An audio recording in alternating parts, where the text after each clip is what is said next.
time to stop all the talking. Cassidy's lap not looking good. Words don't win this thing. Words don't win this thing. About who box or not. It's power. Now or never for Evans. It's power. Precision. Absolute Precision. It's leaving it all on the canvas. It's leaving it all on the canvas. There you go. Pole position. It's time to light it up in London. To light it up, and we're underway. Good start from Evans off the front row. That's what earns you the title. Yeah. That's what earns you the title. This is the fight game. Such a This sore is the loser, fight this game. guy. Goliath Such a sore loser, versus this guy. Goliath. Goliath versus Goliath. No more niceness. No more niceness. It's about unleashing blow. It's about unleashing blow after blow. Until you're the last one standing. Until you're the last one standing. Don't be shy. Don't be shy. Step in the ring. Step in the ring and pick up your cameras. And you don't want to miss this moment. What a race! What a race! What a race! There's a new king in town. There's a new. And he's going to be crowned today. And he's going to be crowned today.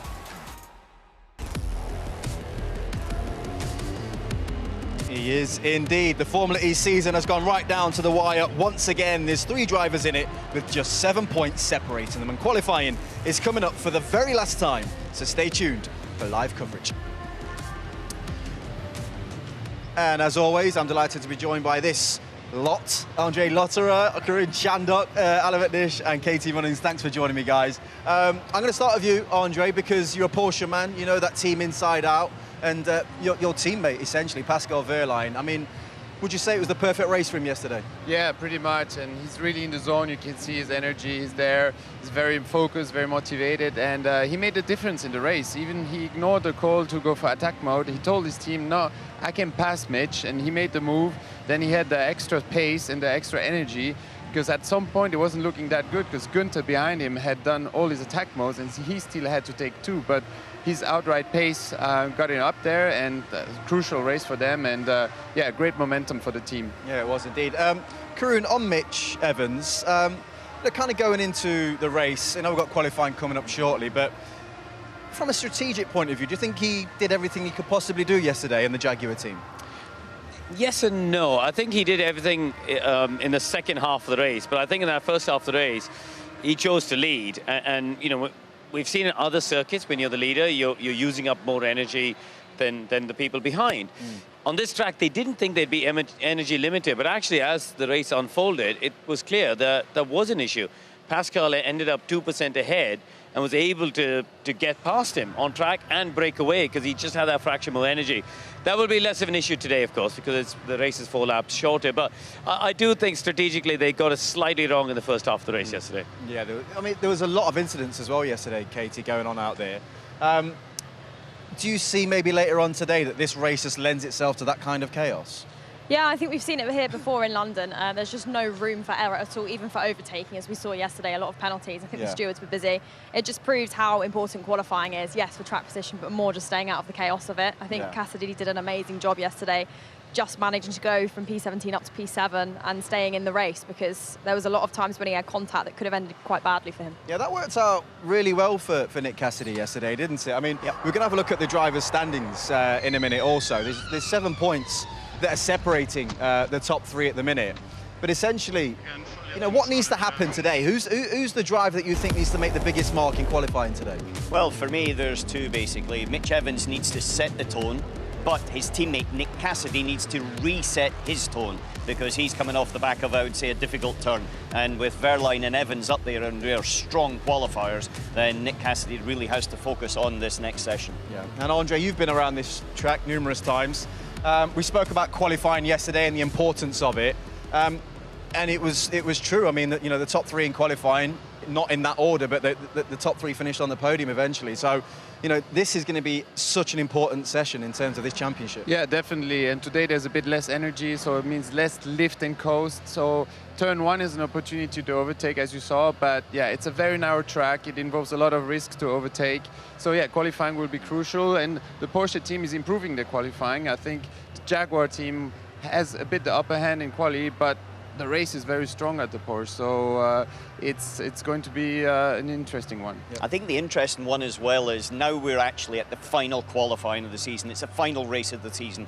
3 drivers have got it. For me, the question is who's actually got the strongest and biggest shoulders? Who can take this pressure? Because it is really building now. And clearly we saw yesterday a few cracks coming into the system, not just from the driver, but also from the teams as well. And for the points as well. Yeah. You want to have that point. That's true. They're all within 7 points, so the qualifying can put you in a better situation as well, thanks to that extra is exactly points. that. That is exactly spot on. Right, we're going to have qualifying coming up very soon, but let's hear what the top 3 drivers from yesterday had to say about yesterday. It's been a great day so far. The Jaguars were a bit quicker than us in qualifying, but yeah, that didn't disturb us to go confident in the race. Yeah, deliver a good performance there, doing the perfect strategy. It seemed like yeah, the race tried to make it a bit more difficult in the end when I was already leading so far, and then there was a safety car in full course yellow and everything. But never mind. Today has been a great day, but it's only 50%, so tomorrow is another important day. Yeah, we are happy now for a couple of minutes, and then we focus on tomorrow. Yeah, I left it all out there, but we approached the race wrong, and yeah, that was it. So full credit to Porsche and Berline. Yeah, really disappointed because we got the pace to win, but we just executed poorly. So yeah, we'll have to look towards tomorrow. Yeah, I didn't plan it, but I promised the middle one that I would take him on the podium if I was able to make it. So started well with qualifying, and then in the end, obviously doing well in the race. It's good. Ah, lovely moment there from Sebastian Bremy, bringing out the family for the big occasion. But that's the drivers. Let's hear from a team principal, shall we, with Nikki. He will be joining me in a minute. And just back on that Sebastian Bremy interview, I think in the 10 years of doing Formula E, that has to be my favourite interview of all time, having his 3 kids there. What a special moment, and I think really encapsulates what Formula E is all about. Now, yesterday we heard from those drivers after a cracking race from those podium finishers, but today is a new day, and FP3 has already proved rather challenging for the Jaguar team. So Mitch Evans was complaining about brake balance of the car, and finished in P17, but Nick Cassidy was complaining about an issue with his brake-by-wire, and you can see there the frustrations from Nick Cassidy. He got out of the car, he sort of threw his steering wheel out of the car. So we're now going to have a quick chat with James Barclay and just find out exactly what's going on, and hopefully it's all good at the camp at Jaguar here. James, we obviously just saw those moments of earlier in FP3. What's going on? Yeah, this is a tough game sometimes. But this morning in FP3, we had a brake-by-wire failure with Nick. So that's basically where we had a loss of pressure, which we believe is as a result of brake-by-wire unit failing. We've checked it, and that's confirmed there's a problem with that. So, yeah, maybe a result of some of the contact yesterday that he had. Sometimes you don't find it out. We ran it up this morning, it seemed fine, but as soon as we went out on session, it was a problem. So, yeah, maybe a bit of leftover issue from yesterday, which is a massive shame. So, difficult session for us, and on Mitch's side, looked like we had a damaged roll bar as well. So, yeah, these things are not ideal, but it's how you respond that counts. Yeah, and I mean, what are your anticipations? What do you think is going to happen in qualifying? Yeah, listen, if we have anything, we have 2 drivers that are world-class and can actually switch it on when they need to, but don't get me wrong, it's not easy when you've not had a lot of practice. Mitch had some, I think, sufficient laps, and if you look at his sectors, we've definitely got a lap there with Mitch, but Nick's got to come out and perform without a lot of practice. It's a bit like a professional golfer teeing off at a major without having a warm-up, right?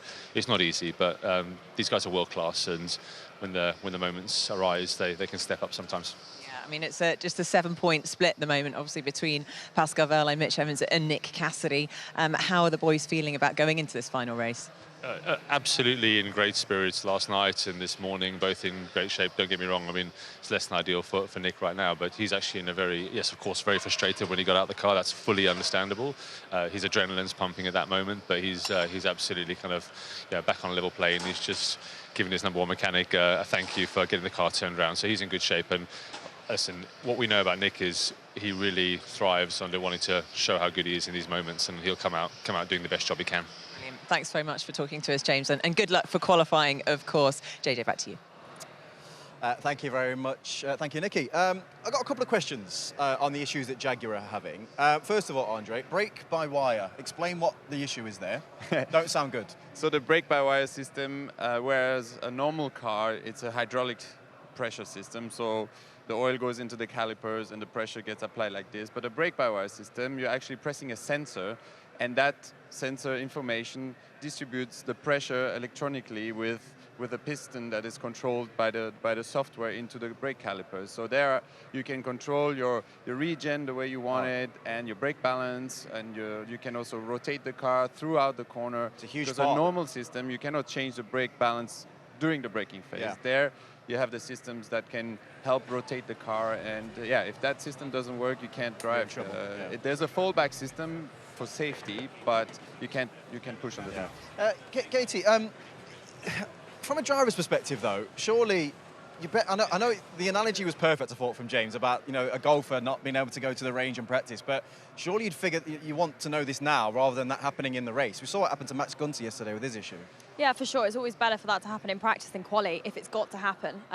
I think for him right now, it's one of those moments that he'll look back on in his career of when he really had to dig deep as an athlete. It's all in the mental game now. Yeah. He's really got to leave it behind, goldfish memory, come out on track and attack, and try not to let it affect him. It's always horrible when one double header affects the next, as James was saying, it could be from damage. You want to start with a clean slate. It's just not happened. He's got to forget it and move on now. And on that, with Nick Cassidy, I mean, it could have been a lot worse for him yesterday. Actually ended up finishing in a decent position considering. Yeah, I think he kind of got out of jail free. If you look at all the carnage we saw in the video here, and look how close it is as he's coming through from a bad qualifying, and it's all millimetres as he's trying to make his way through. Here, Jake Dennis comes down the inside and unceremoniously barges him out of the way. And that could have been his race over. Then crunch with Stoffel van Dorn. Both his hands are off the steering wheel at that point. And then another incident with Stoffel van Dorn as well. So, to be honest, to come through with any points, I think he could probably just be quite thankful and glad that his car was relatively in one piece. He lives to fight another day, and today is that day. It is that day, and thank you very much to you all. Right, so all the important qualifying is coming up very shortly here in London, which has been a crucial part of the Formula E calendar for some time.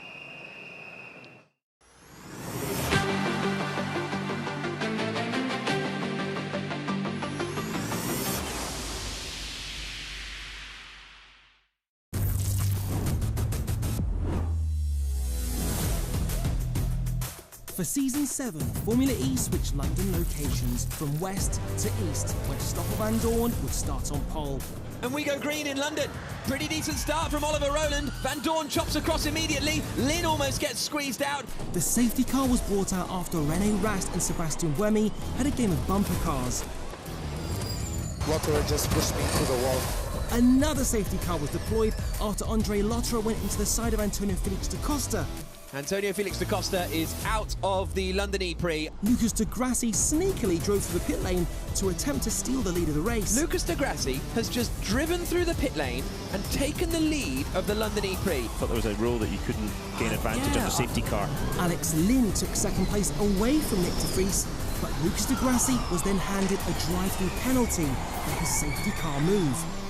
He would then refuse to serve his drive-through penalty and was black flagged. So Lynn crossed the line to take his first Formula E victory. An intense affair for Season 9, Round 15, the title decider. Nick Cassidy started on pole. Jake Dennis was P2, ahead of Cassidy's teammate Sebastian Buemi. Buemi was quick to get ahead of Dennis to help his teammate out with the championship battle. Evans is coming, there we go. On lap 7, Mitch Evans breezed past Dennis. Dennis was embroiled in a battle with a championship rival, Cassidy. He's going to try and hold it up the inside. Can he go through? Yes, he can. Jake Dennis up into third place. That could be critical for him here, but he's going to leave him under attack here. Rast going through on the inside. Cassidy now demoted down into 5th place as well. On lap 15, Buemi was told to let Cassidy past, but unfortunately the two made contact as they tried to swap positions. Oh, Nick Cassidy! Resulting in a DNF for Cassidy, and his chance of taking the championship disappeared. On lap 27, Dennis was getting frustrated with Pascal Wehrlein. He's going to have the inside line into the next left-hander is Pascal Wehrlein. Oh, it's It's incredibly close as they come through, and Dennis just manages to hold firm and get himself up into 4th place. A huge smash sent Fenestraz into the wall, bringing the red flag out. Oh, Fenestraz. The race resumed, but not for long, as a pile-up at turn 20 again paused the action. The cars resumed for the final 3 laps, with Dennis doing just enough to clinch his first Drivers' Championship for Avalanche Andretti. And he becomes the ABB FIA Formula E World Champion of Season 9 here in London. What a drive from Jake Dennis.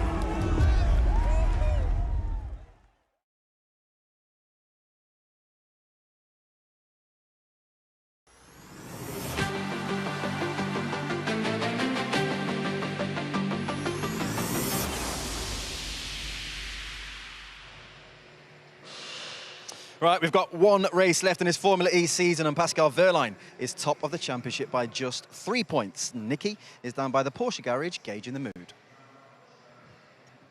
I am indeed. Yeah, I was having a little chat with the Porsche team earlier, and I must say it does feel very calm, very focused, considering what a big race weekend this is. I think Pascal Wehrlein, his character is actually really suited to these kind of conditions. He's very measured, very analytical, and actually he's really good at keeping his emotions under control, particularly in this high-pressured environment.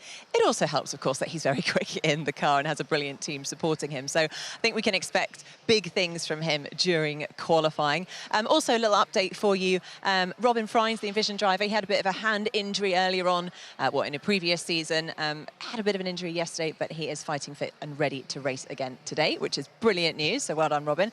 Now let's have a quick look at how qualifying is going to run. Of course, the championship is split into 2 groups. We've got Group A and Group B. This is interesting. Pascal Wehrlein in the Tag Heuer Porsche is in the same group as 3 Jaguar powertrains. You've got Nick Cassidy, Robin Freins, and Sebastian Buemi all competing for a top spot. So that's going to make it just a bit more challenging for Pascal Wehrlein to get through. And then in Group B, of course, we have Mitch Evans there at the top. They'll then go through into the duels, the quarterfinals, the semi-finals, and then the battle head-to-head in the final of the duels for the all-important 3 points for pole position. And given the fact that it's just 7 points between them at the top, those 3 points are absolutely critical. JJ, back to you.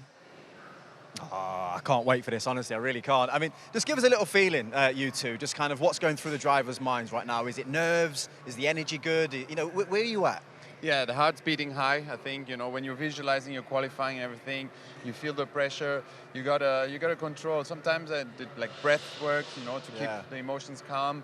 But once you're on track, you go, you know, and then you're just in the flow, and putting everything together in qualifying is still a lot of pressure. It's different than to the race, because the race have so many different elements. But yeah, qualifying, the pressure today is super high. And same for you, Katie? Yeah, I think now you've done the work. It's almost a moment of serenity. You know, you're sat, you know what you've got to do. It's the moments that, as athletes, I think we all thrive and we love it secretly. So they know what they're doing. The teams know what they're doing. I can't wait to watch.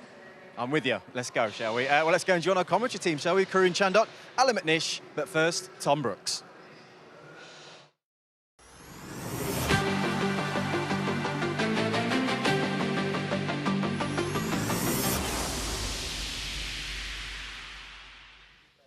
It's round 16 of the 2024 ABB FIA Formula E World Championship. We're in London for the final round of the season. It is going to be hugely exciting to see what happens here today, and this is arguably the most important qualifying session of the year. I know I said that yesterday, but this one's got even more prominence. 3 drivers going into the title fight here this afternoon, and qualifying on the way for you. Group stages, then into the duels, and 3 points on offer for pole position to remind you as well. My name's Tom Brooks, alongside me, Karun Chandok and Alan McNish here to guide you through the action. Now, let's get straight into it, gentlemen. Yesterday, we saw Pascal Wehrlein taking the championship lead for the first time since Monaco. And now he leads by 3 points over Mitch Evans, 7 points over Nick Cassidy. Can he do it this afternoon? Of course he can. You know, there's he's got momentum, hasn't he? He's got confidence coming into what is the most important day of the season. In so many ways, this is a winner-takes-all. There's a 7-point gap between them.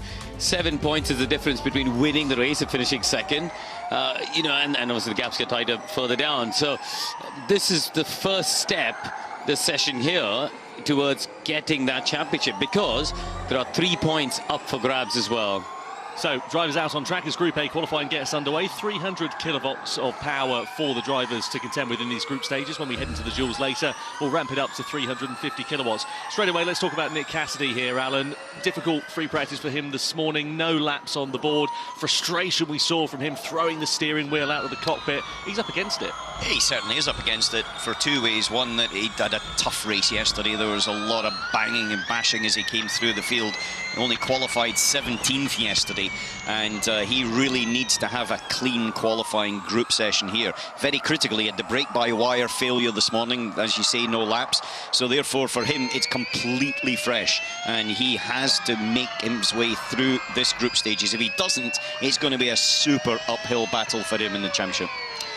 I think for Verline as well, I think he sort of caught the Jaguar team off guard in the race, because they looked quicker in qualifying. In fact, you know, obviously Evans took pole, but all through, at no stage did Pascal put a lap in that you thought, oh, he's got the faster car. But actually, when it came to the race, the way he played his race, the way he managed his energy, showed there was speed. Because guess what? When he got the track position up front, he bolted. He opened a 3-second gap over Evans, who couldn't respond. So I think they would have learned something in the race. My point being, maybe the Porsche wasn't the quickest car in qualifying yesterday, but I think they've learned something in the race to unlock performance, which could pay dividends here. But for Cassidy now, these first few laps, Tom, is just about building the rhythm again. When you do the races, you're driving around 6-7 seconds off the qualifying pace. So now he's got to push and build the rhythm back up. He's pushing already here on this opening lap, isn't he? Normally we see drivers doing a couple of build laps and then going into the push, but he's going straight away. He's got no choice. He's got zero choice in this. He's got to push straight away. He's got to get something in the bank. But also notice there, Mitch Evans was watching. Mitch Evans is in the second session. He can learn everything from Nick Cassidy's run in this one as well, and that's exactly what he did yesterday to help him to pole position. So the groups are broken up in championship order. So first, third, fifth, etc. The odd numbers in one, the evens in the other. But I think the way it's shaken up for this particular weekend. Cool them down, next set, cool them down. So he's asking them to cool down the next set of tyres, because halfway through the session they'll switch to another set of tyres, and he thinks these tyres are overheating already. But just to finish up, I think this group is actually a stronger group. We've seen that the Jaguar cars are quick around here, so you've got both the Envision cars and Cassidy in there. We saw yesterday that Roland can be quick. He was fastest in free practice. Verline is quick. So I think on average for this weekend, even though it is in championship order and theoretically fair that way, in terms of recent performance, this feels like a stronger group to me. Yes, it is a strong group, but just coming to the point as we see Pascal Verline coming in there, I actually think that car was more hooked up on the circuit in the race yesterday as well. Through the fast chicane, it looked as if it was just doing exactly as Pascal wanted, whereas Mitch was struggling a little bit. Here we've got Cassidy now popping in for that second set of tyres now, already 8 minutes to go. He's done his banker lap in 11.0, which is fastest at the moment, as we see Verline now coming through to finish, and Verline actually goes quicker. Yeah, Verline goes to the top of the pile then by 0.2 of a second. First driver into the 1-minute 10s in Group A of qualifying. So let's see what happens when we get the second runs out of the way. Generally what happens in these stages of qualifying, the group stages, that is, drivers will go out, they'll do the first run, they'll come back in, stick their second set of tyres on, then go out for a final flyer at the end of the session. Tictum improves up to 4th quickest in the ERT. It's quite an unconventional strategy here for Cassidy to go this early for another set of tyres. We normally see them go in around the 5-minute mark. So I think he's gone 2 or 3 minutes early to try and give himself a good run on the second set to get the rhythm. He wants to get the cool laps, the push laps, in exactly the sequence he wants, because that's what caught him off guard yesterday. Yeah, yesterday, remember, at the end of the group stages, he actually went for double push, and he felt that it was actually overheating the tyre. This gives him a little bit more of that. The other thing it gives him, Karun, is less chance of traffic, and also less chance of being caught by other people, maybe a yellow flag or a red flag, because most of the people will be coming into the pits when he's starting his next push lap. I don't think there's a guarantee that Cassidy is, you know, safe by any stretch of the imagination. If you look at the other Jaguar-powered cars, Buemi, France have been quick this weekend. Dennis has got really good form here in qualifying as well. So we'll see what happens as this session goes on. Verline obviously in this one as well, as he negotiates his way, as we look here through the custom house chicane, through turns 10 and 11, then 12 and 13. This is Oliver Rowland. He was quick in free practice 3 this morning as well. 1 minute 10.2. That's the quickest time we've had all weekend. Yeah, but the circuit, so compared to yesterday, the circuit is about 7/10 of a lap quicker. Ollie got very close to the wall there, out of the last corner. So yesterday, Tom, in the group stages, which the phase we're in now, we saw a 10.8 as the quickest time. Today, so you know, but with that track evolution, you expect to be in the low 10s. They're still some way off that, which is why, to your point, Cassidy at an 11.0, you know, there's no way that's good enough. You need to be in the low 10s, I think, to get through into the dual stages. Also worth to mention as well, probably in free practice this morning, drivers were doing 350 kilowatt laps at the end of the session, as opposed to 300 kilowatts that we have in these group stages. So here is Cassidy then, 5th fastest for him at the moment. 5 minutes left of this session. So you've got a handful of drivers out on track, team radio. Okay, Nick, there's no cars on track behind you. Plan is out, prep, push, cool push. Dream scenario then for Cassidy, having a nice bit of clear track, because we have seen traffic being a problem. The unique layouts and characteristics of this circuit mean that there are a lot of blind corners. This is Rowland getting close to the wall, by the way, that Karun was mentioning a few moments ago, out of the final corner, right up against it. This is where he came to blows with Da Costa in the race. Big snap of oversteer on the exit of turn 20. The answer, you know, sorry, I say the incident, I should say, not the incident between Rowland and Da Costa yesterday was just pure stubbornness, wasn't it? It was. Neither driver wanting to give up, and they just ended up in a mess. Here we go, Cassidy getting going. He's got five minutes to go, but at this point he might be doing a build lap just to try and get the tyres into the right window. It doesn't look like he's really attacking it, so to me this looks like a build lap here.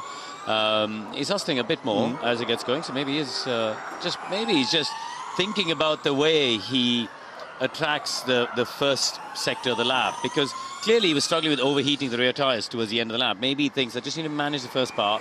To see him weaving around it is build, but it's tricky, you know, to explain to people who haven't watched qualifying before. Build laps are about getting the tyre temperatures into the optimum window for where you think you want it for the fast push lap, and different teams and different drivers will have different approaches, but broadly they've all got a target which will come up on the dashboard in terms of you know, where they want that number to be. Verline here also on a build lap as well. He's got Nick Cassidy just up the road in front of him. Alan, if we look at Cassidy in his season so far and where he has ended up going wrong in the last few rounds of the championship, you know, his championship lead was down from 25. Now he's the driver who's hunting in the title battle, and obviously he's had a difficult start to the day as well.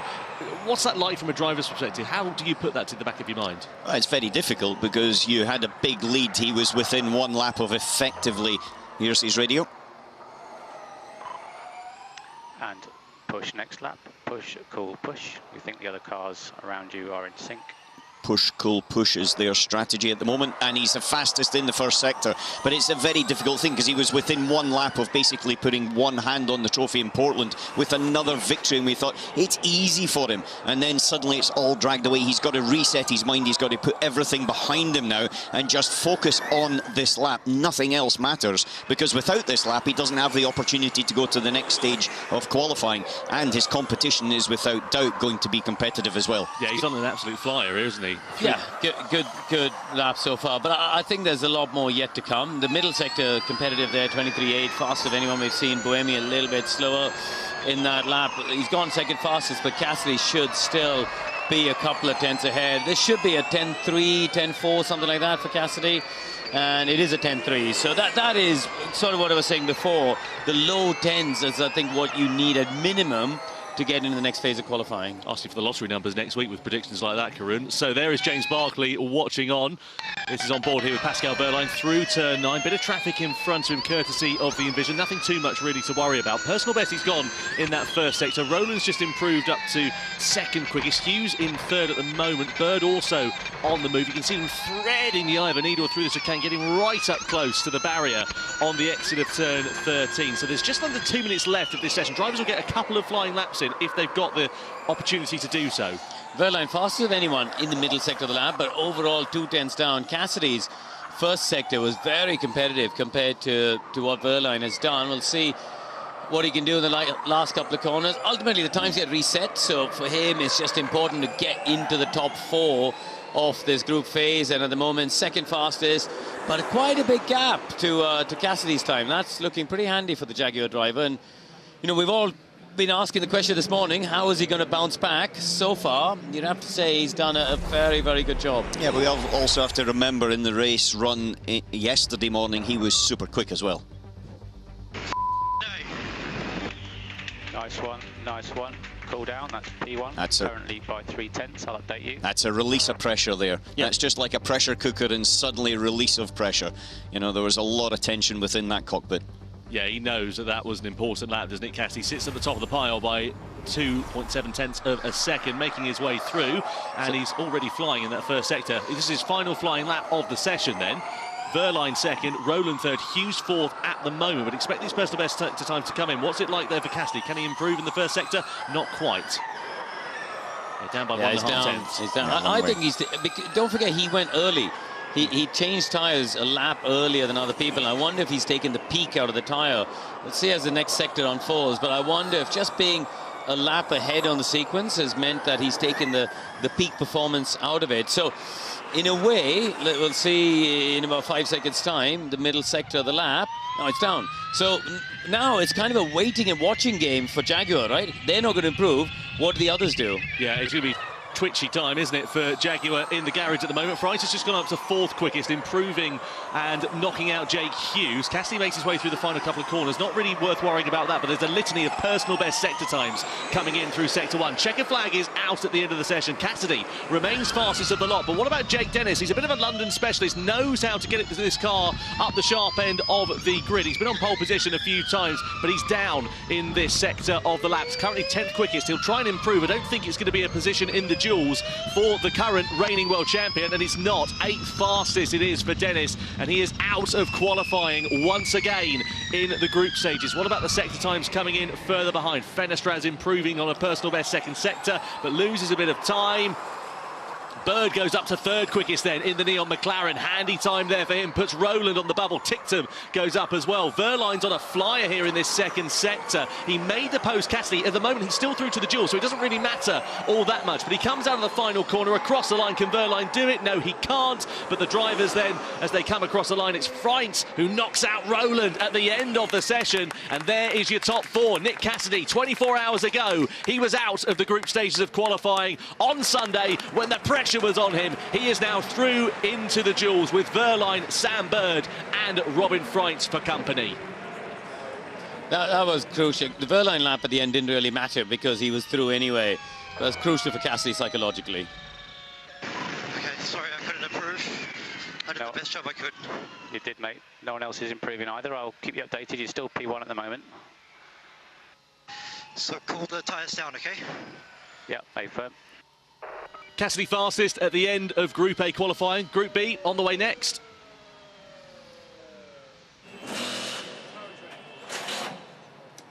Well, a frantic end to qualifying then. Lots of improvements coming through at the end of that session, but ultimately it was Cassidy who had the pressure on his shoulders, and he has delivered very nicely. Terrible qualifying for Dennis. Last on the grid, and Buemi, yesterday's podium man, on the ninth row of the grid. Yeah, it was on the front row, wasn't he, as you say. What a difference a day makes there. Sam Bird, he'll be pleased with that. Back into the duels for the first time in a little while. He was last in the duels here last year when he was with Jaguar, qualified 6th. But it's not been a particularly brilliant few rounds for Bird. Of course, that victory back in Sao Paulo seems like a very distant memory, but we know that McLaren has had good one-lap pace. But what about this man here, Jake Dennis, slowest of the lot in the group stage. He's struggled with the feeling of that car all season. He's been complaining about it on the brakes. That's where he's really been hampered. But they did quite a lot of work in and around Berlin, and it looked as if it was improving, but certainly this weekend has been a bit of a struggle. Yesterday was not probably his finest performance in terms of coming through. Here's Cassidy. Hey man, that's some serious Jedi stuff going on in the cockpit there. That's P1, P1. Well done. That's the best job I've ever done in Formula E. Return of the Nick. Is it too late for a pun like that, maybe? Let's just wait for the afternoon. Out of the car gets Nick Cassidy then at the end of Group A qualifying. Look at that. A couple of hours ago, he was throwing the steering wheel out of that cockpit and storming off to the room behind. And now, he's really pulled it out of the bag. That's a credible team effort there. They put that car back together, turned it inside out, upside down. He got in it, and he stuck it fastest of the lots in the group stages. And you can see exactly what it means to the Kiwi. Gives him a fighting chance of that all-important pole position and those crucial 3 points in the championship. And you know, this is the thing for Jaguar. They've pretty much got one hand on the team's or manufacturer's trophy, but Alan knows this, you know, having been on both sides of the fence, team principal and driver. The Drivers' Championship is the one with the prestige. You know, the money comes with the team's one, but the Drivers' Championship is the one with the prestige. And for James Barclay, yes, winning the team championship is great, but he wants one of his drivers to be the Drivers' World Champion. You definitely need that at some point in your career, no question. He's so close to it today.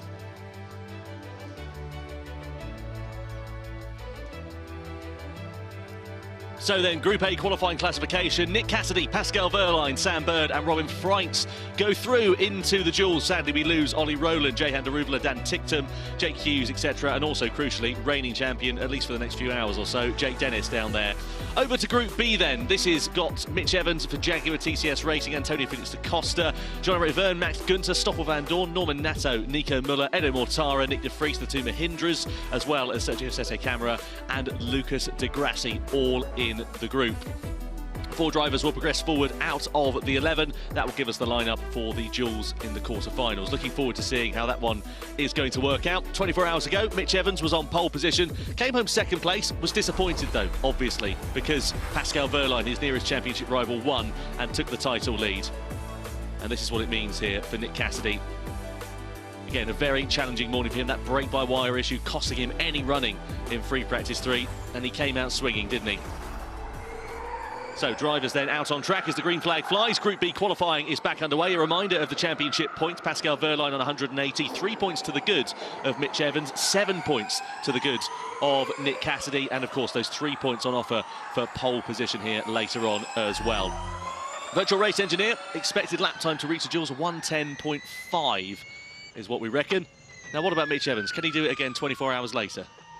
He's got the potential. You know, he's had the speed yesterday in qualifying. I mean, he did a 10.2 in the dual stage of qualifying, which is like 4 tenths quicker than anything anyone else could manage, really. So, you know, he's clearly hooked up around here in terms of one lap pace, was quick here last year. So, absolutely, I think Jaguar could have a real chance of ending up at the top of both group stages here. So drivers then out on their build laps at the moment. There is Mitch Evans just behind them. You've got Antonio Felix da Costa in the Tag Heuer Porsche, now out of contention for the Drivers' Championship. But it helps Pascal Wehrlein in another sense because he can play rear gunner and hopefully they can work together in the races to try and figure out that strategy, Alan. What do you reckon? Yes, that's theory. I think we saw yesterday that theory and reality sometimes don't actually go together. It looks as if it is definitely a lot trickier than that round here. And I think at this stage of the game, every driver will want to try and control their own destiny a little bit. Certainly within Porsche, they'll always try to make it work if they can. But it's got to come down to Pascal to deliver it at the end of the day, not his teammate. So, you know, you can see the difference, right? He's gone for a push lap straight away rather than a build lap, but the first sector is not there. When typically it's the front tires that you just can't get enough bite, enough grip from, you know, that first braking phase and the first sequence of corners. You don't have the front bite. The first sector time 25.2, you know, that's a good 4 tenths down from where you'd want to be, really. Yeah, plenty of time for things to improve over the course of this session. You can see they're pushing the front tyres as he goes through turn 17, just trying to get some heat into them. These Hankooks, very finite operating window, and that ultimately is what cost Cassidy the opportunity to improve in lap time at the end of that session. Out of the final corner comes da Costa, and you can see there 1:13, so significantly slower. 1:10.5 is what our virtual race engineer reckons the time is going to be. In terms of prowess here at this circuit for Antonio Felix da Costa, it's not been a particularly happy hunting ground. He's only had one top 4 start, and that was back in 2022. Team radio. So we have the sound when I turn left. Trying to work out what that's relating to. He was complaining of a rattling on the car in practice this morning. So, front-end related issue by the sounds of things there for Mitch Evans. That's not what you want going into qualifying, because it's, you know, you're into a Parc Fermé situation, and also the way the schedule works, you can't afford to spend even 3 or 4 minutes in the pit garage looking at things. So if he's clouted a curb or something and it's done a bit of damage in the steering rack, it's impossible for them to tell in the middle of the session, really. Touching something, there's, you know, lots of bit of body work and things like that. It's just could be, there's so many different things. If it's a rack or something, then it's a bit more fundamental, and that's a bit of an issue. But we'll see with the lap time when he comes through. So Da Costa's done the first benchmark of a 10.8, still some way away from the 10.3 we saw from Cassidy in the first group. Evans there a bit slower, so they're just dialing themselves in, aren't they? You know, in theory, the track now should be getting a bit cleaner and a bit quicker. Van Dorn there does a 10.6. So, you know, in terms of track condition, we've seen a 10.3, which is where that ended. This should be starting at that level. And this is where we're seeing the drivers and the tyres just dialing themselves into the window. Very unique circuit, this, not only in terms of the layout, the fact that it's indoors and outdoors, but also the surface changes. Indoors, it's like a sandpaper, really coarse, hard surface. As you see Da Costa clattering over the curbs there, taking a right whack on the inside front through turn 10. But on the outside, you've got concrete, you've got loads of different surface changes as well. Yeah, there's about 5 different surfaces on this track, isn't it? There's a council-related joke in there somewhere that we'll leave out for now, shall we? Through inside, Da Costa making his way through. Not a lap time to write home about at the moment. You see over the rise, over the ramp, and then into turns 19 and 20. So he'll probably be coming in at the end of the next lap and then getting himself ready. He comes at the end of this lap and then gets ready to go for his second session. Let's have a listen here to Evans and some team radio. Play at the front end of the car. Oh, sorry, beg your pardon.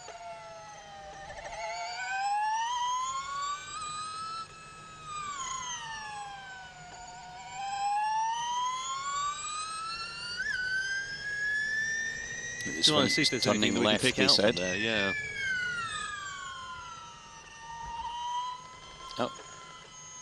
It's like pattering on the left front, isn't it? Yeah, it's as if it feels like a bit of bodywork, either touching the ground or a tyre. That when he's turning left, there's something touching on something else that's rotating, basically. So whether it's on the brake disc or on the tyre, it does feel like something's just rubbing on the when he turns left. Well, chance for the team to have a look here with 6 minutes remaining, but not a lot of opportunity to try and fix things. No, they're putting the other tyres straight on, so they haven't really got time, have they, to mess around? 6 minutes to go. That's what I was saying. It's so tight with an unplanned. Or fundamental concern. If it was fundamental concern, then you would at least have a look in, especially in the right front, which if it's turning left, then normally it's loading onto that right front area. So, in fact, at the moment, I would suggest that they're willing to just let it run. Well, we'll wait and see what happens there for Mitch Evans and whether that is a problem that is going to cost him a position in the duels. At the moment, he's out of that by a few hundredths of a second, courtesy of Lucas Di Grassi, but a lot of time for things to improve. Like we said, we're expecting the time to be the cut-off of the duels, a 1:10.5. We're not even reaching that in the fastest time of the session. Team radio. Which seems to be the exit 13. Any thoughts? Yeah, I got the curb really badly. I don't know. Yeah, we'll have to wait and see. I got the curb really bad and I settled the car. I brushed the wall on exit of. So Evans out of pit lane then, ready to go. The benefit there for Evans is having seen Cassidy go before. What the engineers would have done is looked at his lap of data in comparison with Cassidy. So they're just giving a bit of advice where, you know, he's winning or losing in comparison to Cassidy, and just a bit of. That's a fairly normal conversation. Wonder what's happened to Gunther, because he hasn't done a lap time that's representative yet. Yesterday, he actually looked like he was guaranteed pretty much to get second place and was not far behind Verline till he had that gearbox failure. So, so far, he's obviously not done a time on the board, but he had the speed yesterday. Yeah, technically, he's out of the pit lane. He's on the track at the moment, so whether he's just doing a different run plan or something, but it doesn't seem like the sort of traditional thing that we would be expecting for Max Günther. Just looking here inside the Porsche pit box, Pascal Verline and Florian modelling up. Bit of a fist bump. And Verline, of course, making it through into the duels. sync with cars behind. So this order is going to jumble up, isn't it? You know, we got Di Grassi, Sergio, set the camera up there in the top 4. You got Evans, Vern, maybe Gunter outside. Sync with cars behind. So same team radio message there, just talking about the gaps between the cars. Of course, this being a group stage of qualifying, this is one of the most congested parts of the weekend here. You've got to be careful that you don't get into lap traffic on your flyer. Yeah, and they also think you're in sync, which means you're all doing the same sequence of push, cool, push at the same time, which means you're less risk of getting stuck in traffic. And the front of the car lifts up and turns really well through those low-speed 90-degree corners. Yeah, that's much better first sector, isn't it? 24/7, that's now getting into where they want to be. Let's see, this is where he complained about hitting the curb, this next curb here on the right-hand side, and seems to have got away with it quite well as we come up. But further around, Gunter now has found the speed. So whatever issue you had in the first set, they've clearly solved it. He's gone faster than anyone in the first sector. Evans still up on Van Dorn's time, but not by as much as I would have expected to see. Yeah, 2 minutes and a bit to go in this session then, and some drivers are going to be disappointed, some will be delighted. There's going to be a bit of an upset here, I'm fairly sure. Mitch Evans improving, Gunter though improving further in the Maserati. Out of the final corner comes Mitch Evans. What is this going to be for him? He goes to the top of the pile, a 1:10.5. That's okay for now. Don't think it's going to be keeping him too safe though, because everybody else behind is improving. Vern, Van Dorn, Gunter in particular. It looks like he's going to really upset things and go to the top of the order. Out of the final corner comes Gunter, and he loses time in the final sector. 0.6 of a second. Where did he lose all that? Yeah, he had a terrible last sector. Look at that, he's lost 8/10 to Evans just in the last sector of the lap. Not good at all there for Max Gunter. De Vries just improves up to 8th quickest. On board we ride there with Norman Natter, who's just snuck himself into 4th place. Muller also on a charge as well. He goes up to 7th. Mortara pops down into 9th place ahead of his teammate. Lots of improvements coming in. None to get into the duels at the moment. Gunter will get another opportunity. He can get to do a cool lap, bring the tyres back down and go again. Da Costa on this lap, currently P6. He's had a pretty good first 2 sectors. This could pop him in between the DS Penske cars. No, loses time again in the final sector, so it's not enough for Da Costa. Has a look over his shoulder and he's wondering what he's got to do. He's got a minute and a half left to go in this session, so he needs to have a pretty sprightly next lap. Let's have a look here at Max Gunter, down to turn 16, bit of rear instability. He ran too deep, didn't he? Yeah, the rear instability you mentioned there completely scuppered his brake. He had to come off the brake and then went in just to stabilise the car and went in way, way too deep. Da Costa also lost 2.5 just in the last sector of the lap, which in terms of time is the shortest sector, so he's made an error somewhere as well. This is it now then for Mitch Evans. This will be his final flying lap in this session. Through sector 1 we go, and this is important for Evans if he's going to keep himself safe with a 1:10.5. That's the time we're expecting to make it into the duel. So if everybody else behind him improves, because Evans is kind of first on the road at the moment, it might leave him vulnerable in the latter stages of this session. We have to keep in mind the previous group, nobody really found performance because the tyres had gone off their peak. It does seem on that abrasive surface it's a little bit tricky. How safe are we?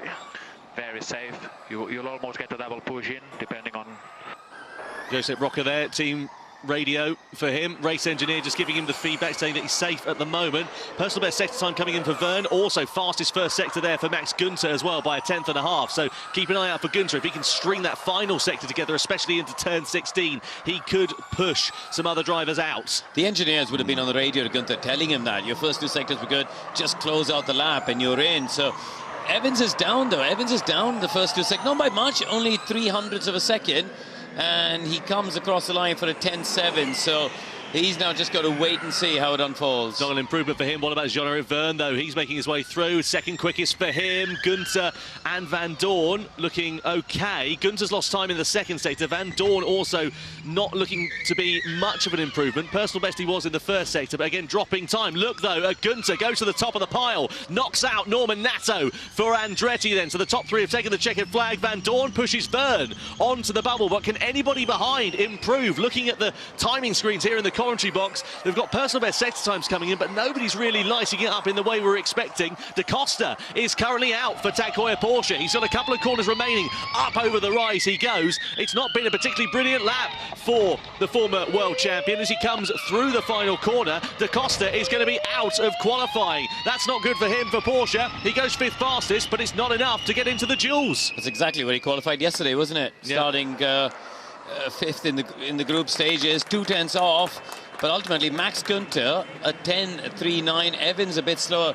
But you'd have to say that Nick Cassidy's time overall still the quickest we've seen today in terms of the two groups of qualifying. And look at the bottom of it as well, 10th and 11th, the two Mahindras. Now, both of those cars finished in the points yesterday. And so from that point of view, you know, that's a very, very big change of circumstances from one day to the other. And also, as well, for 3 Stellantis power cars, Maserati, DS Penske's both in there as well. So good sessions for those machines. Let's see whether they are going to upset the apple carts. All right, good job, mate. Let's be one. Well done. Good job.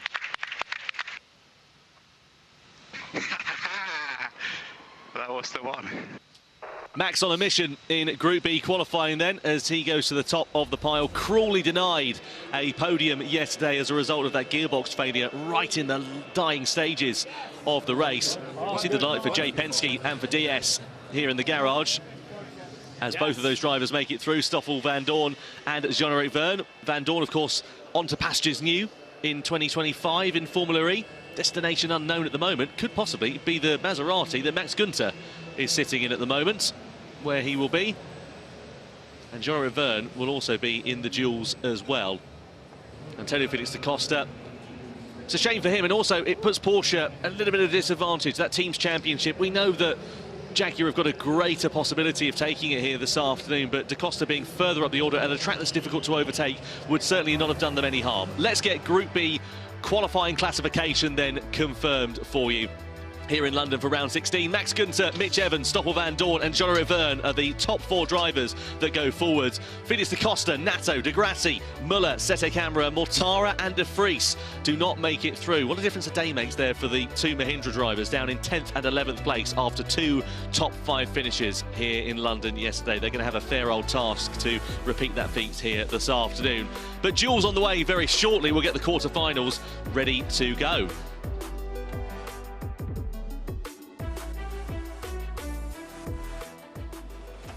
Well then, Mitch Evans exits out of the car. He's done enough to get through into the duels. Nice lap time there for him, 1:10.5. Wondered if he might be a little bit vulnerable, but the lap times just didn't come in at the end of the session for a lot of other drivers. As we said, personal best sector times coming through, but none really to light up the timing screens with the purple sectors as we're expecting to see. And Antonio Felix da Costa, let's hear from him. I don't think I'll break myself, but yeah, turn 1-2 was not good. Get deep into 1. Yeah, copy. Not happy with turn 1 and 2. So then, da Costa out of qualifying. That's a shame for him and a shame for Tag Heuer Porsche. But crucially, the 3 championship contenders all through to the dual stages of qualifying. Of course, only one can get pole and only one can score those 3 points. Will we see a repeat from yesterday from this man, Mitch Evans? Two poles in a row potentially in London? Or will we see somebody else who's not maybe in championship contention really throwing the cat amongst the pigeons and getting themselves those 3 points and leaving it as it was going into the race this afternoon? There's Phil Charles and Oliver Turvey. Jean-Eric Vergne, he'll be pretty happy with that result. As you can see, just congratulated there by the team. Vergne's best qualifying here in London was actually yesterday. 5th place on the grid for him, so the DS Penske working quite nicely here. Doesn't quite have the overall pace of some of the other cars around it, but maybe they've turned a corner overnight. That's the thing in Formula E, is that just because you're quick on a Saturday doesn't guarantee that you're going to be fast on a Sunday. Lots of track evolution, lots of setup changes going on behind the scenes, simulator work back at the team's bases as well, all to make sure that they're able to extract those crucial few hundredths, if not thousands of a second, which could be very, very important. Here is Jean-Eric Vergne, double Formula E champion, making his way over the bumps through into turn 16. And Stoffel Vandoorne, as we saw, also progressing forwards. Quarterfinal duels will be on the way very, very shortly. Looking forward to seeing what is going to happen there. Sam Bird and Pascal Wehrlein will be the two drivers going head-to-head. This man here, Max Günther, will face off with Jean-Eric Vergne in the quarters. Let's see what he's going to be able to do. And there is Pascal Wehrlein. 10 minutes to go until we get the quarterfinals underway. So now it's preparation stations for Porsche, as we see what the German driver will be able to do. 3 points the advantage he has in the Drivers' Championship, just to remind you. 7 points then over Nick Cassidy. And of course, Porsche wanting to try and steal the Teams' Championship as well, with an opportunity to do that here this afternoon.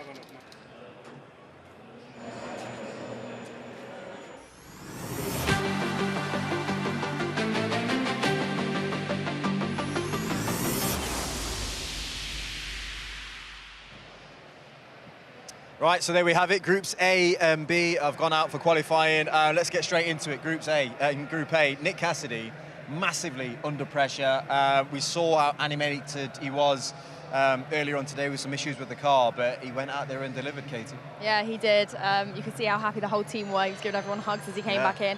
It's really good to change the energy, set the tone. He's now going to refocus, try and do the best he can in the duels. But I think Group A was more competitive than Group B, so it was kind of double pressure going into that. So he really pulled it out of the bag. I think Jaguar can be really happy with that. You, what did you call it, Alan? A release of pressure in commentary? It's like a pressure cooker. Yeah. You could hear it there, and also just the slapping of the car and the high fives and everything else. It's like he had got pole position. He's only got through the group stages, but in comparison to the problems he had in practice this morning, that is like a victory in a way. Yeah, you could sense it, couldn't you? He had that refocus. He looked just like a happier man, put it that way, didn't he? Your friend spoke about Pascal Wehrlein on a regular basis this weekend already, Andre. He's not giving anybody an inch, is he? That's an important part that he's playing as the one to be chased right now. No, he's really on it, and I think they improved their performance from the qualifying yesterday, so he put a really great lap together. I think they're a little bit weaker on the 350 laps, so let's see in the duels. I think the Jaguars are very good on the high power laps, but yeah, they improved, so he's there, and I think it's going to be a great showdown. And those 3 points for qualifying, for pole position, they're going to be crucial for whoever gets it for the championship. They are indeed. Right, let's go to Karun, shall we? I think he's having a bit more of an in-depth look at those laps. Yeah. Yes, thank you, JJ. We've got the two Jaguar drivers up on the pad because they are the two title contenders. Cassidy was fastest in Group A, Evans second fastest in Group B. So let's see how the laps compare. It was 2 tenths at the end in terms of the overall lap. First part of the lap there, both drivers really hustling the car, but neat and tidy, and not much to choose. There's a white line just there, and you can see on the entry to the right-hander, absolutely identical through the first sequence of corners. Long double right here before you drop downhill towards this sort of bus stop around here. And Cassidy carried just a little bit more momentum through that part. So actually, if I pull it along here, there's a stop sign, and you can see his nose is ever so slightly front. So he's gained a little bit. Now watch as they put the power down. Watch Cassidy's hands there on the left. Big snaps of oversteer. Evans also a little bit, but it does seem like Cassidy just balancing the rear of the car a bit more. But this next sequence through the custom house chicane, this is where Evans just, I think, carried a bit more understeer. Maybe a bit cautious as well on this lap because we heard him on the radio earlier saying he touched the wall. So maybe a bit cautious on this run. Cassidy carried more momentum through the chicane, carried momentum through the second part of the chicane as well. So when they came out of this, there's a patch of tarmac just there, you could see, and Nick has now gained this amount. Look how much he's now ahead of his teammates. So that run through the chicane is where he's picked up some time. Watch Evans's hand here as we get to 16. Watch his left hand. He moves it to the bottom of the steering wheel to try and just get the steering lock in. And this is something I've noticed he does a bit differently to Nick, and at quite a few places we'll see it again up at the penultimate corner here, the right-hander. But the last sector of the lap, not much to choose between the drivers. I think Cassidy, again, just carrying a bit more speed through these last two and eking out a little bit more of a gap. But really, you know, it was nip and tuck for the first sector of the lap. The run through the chicane is where Cassidy gained it, and again, a little bit at the end of the lap. Thank you very much, Karun. Fascinating stuff there. Let's get into Group B, shall we, before we head back. the pressure was on Mitch Evans. It really was. You know, his two contenders had gone through to the duels. He had to deliver, didn't he? Yeah, definitely. And he didn't really have a smooth through practice 3 with issues on the car. And but he put the lap together. He knows he has a good car, and he can stay cool in these moments. So he's in a really good position to maybe repeat the performance from yesterday. He is indeed. Well, thank you very much. We're going to get back to these duels, shall we? So let's send you back to Tom Brooks.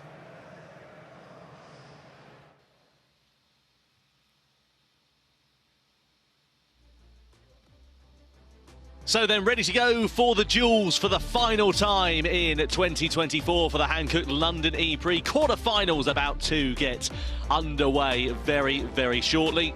It's been a hugely exciting affair so far today. The upshot is that the 3 main protagonists in the Drivers' Championship are all through to the duels and all at the moment have an opportunity to fight for pole position. Let's see whether they're going to be able to translate that into a semi-final and then, of course, a final position. Here are some highlights then from the group stages of qualifying. Let's head down, though, to Nikki, who is catching up with team principal for Jaguar, James Barkley. Both their drivers, Mitch Evans and Nick Cassidy, making it through into the quarterfinal duels. So let's catch up and see what James has made of all of this. Well, James Barkley, that looked like an incredibly intense session, but you got the result you needed. A question for you. You've got Nick Cassidy going up against Robin Freins in the next stage of the duels. Obviously, the fact that Envision are a customer of yours, is there going to be a little chat going on with the team principal, Sylvain Philippi? You know, ultimately, yeah, we're a factory and a customer team, and you know, they obviously want to also fight for podiums. Nicky is the reality, but you know, I think it's a help, don't hinder scenario. But yeah, for qualifying, I'll be honest and say that there's not been had a conversation around slowing down to let us through. You know, I think to be fair, that's a tough call to ask them. But yeah, I think over the course of the day, it's about helping, not hindering. Okay, and what is the atmosphere like at the moment? Obviously, going into the quarterfinals of the duels, very intense moment for the team. Yeah, no, firstly, we spoke just before quali after a very difficult FP3, and I said we have 2 world-class athletes, and I think that's exactly what you've seen. Just massive hats off. No practice. I said it's like being a golf without having a warm-up, and he's just going to hit the longest drive of anybody, and that's just phenomenal. So world-class performance from Nick. Mitch did a fantastic job. Not quite happy with a couple of things, so we try and get that right, but yeah, he's done an amazing job as well. So as a team, getting the cars turned around and both drivers performing, I couldn't be happier. From here, it's the icing on the cake now. Let's see how far forward we can get. Okay, well, thank you. We'll let you get back to running the ship. Good luck. Thanks very much, James Barkley.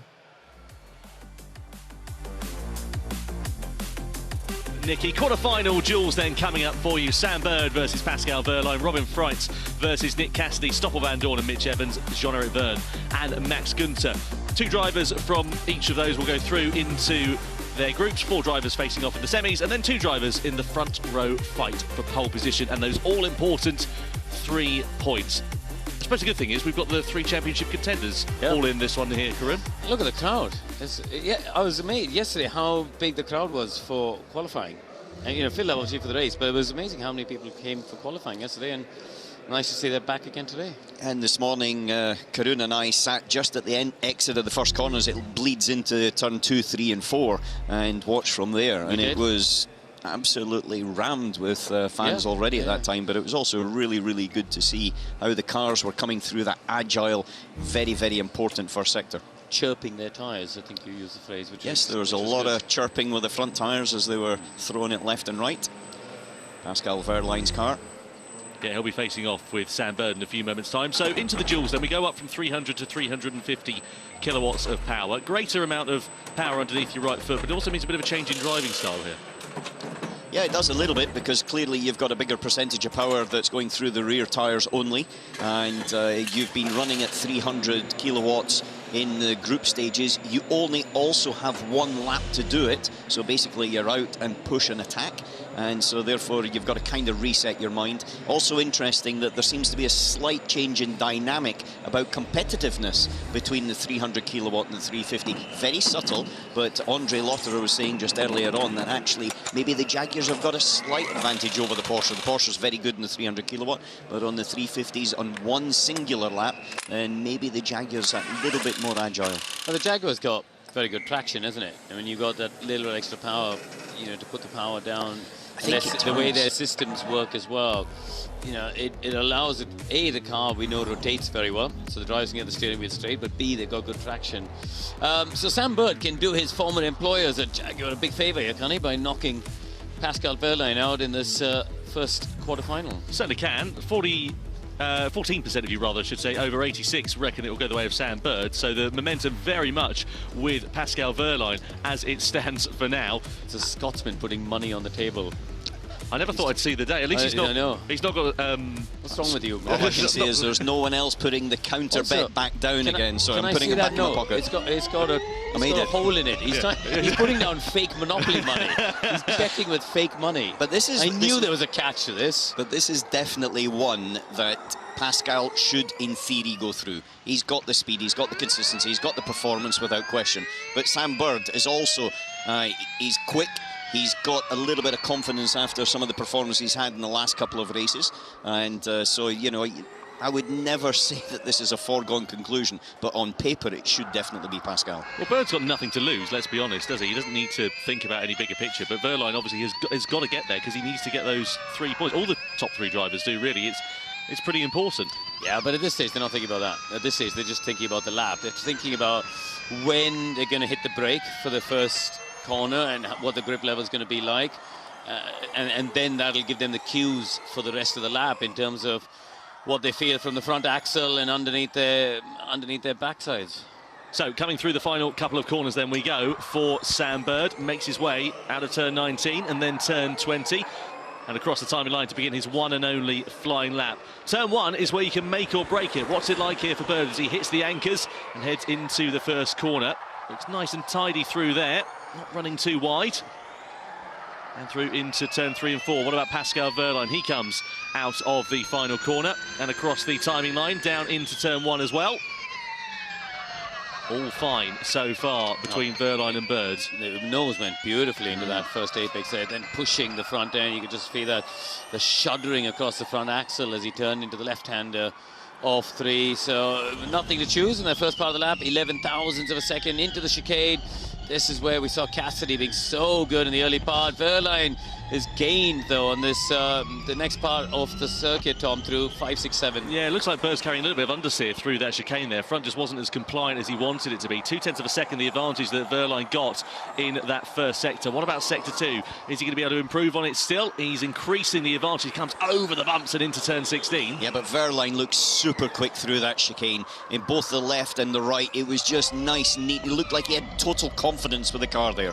Out of the final corner we go, across the timing line here for Sam Bird, a 1:11.598. That's not bad, but it's not going to be enough, surely, to match Pascal Wehrlein, unless he has a shocker in the final sector. Through the final corner we go, and out of it now in the TAG Heuer Porsche, across the timing line, and Wehrlein does it, a 1:10.216 for him in the Porsche, secures his spot in the semi-finals. It's not as quick as I would have expected. Because he did 10.4 with 300 kilowatts, so only 0.2 of a second. I thought maybe a little bit more would have came out of that. The tyres obviously coming from the fact that they've just came out of the groups, maybe not at optimum.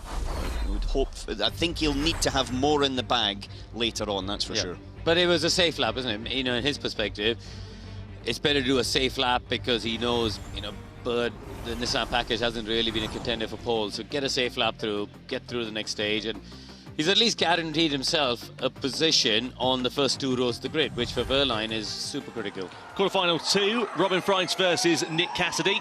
87% of you reckon it'll go the way of Cassidy. Then 17th on the grid, just to remind you, 24 hours ago. Robin Freins has looked quick so far this weekend. Can he cause an upset in the Envision Jaguar? No chance of team orders. I spoke to Sylvain Philippe before the start of the session. He said we've got a team's championship to think about. Any points we can get are absolutely critical.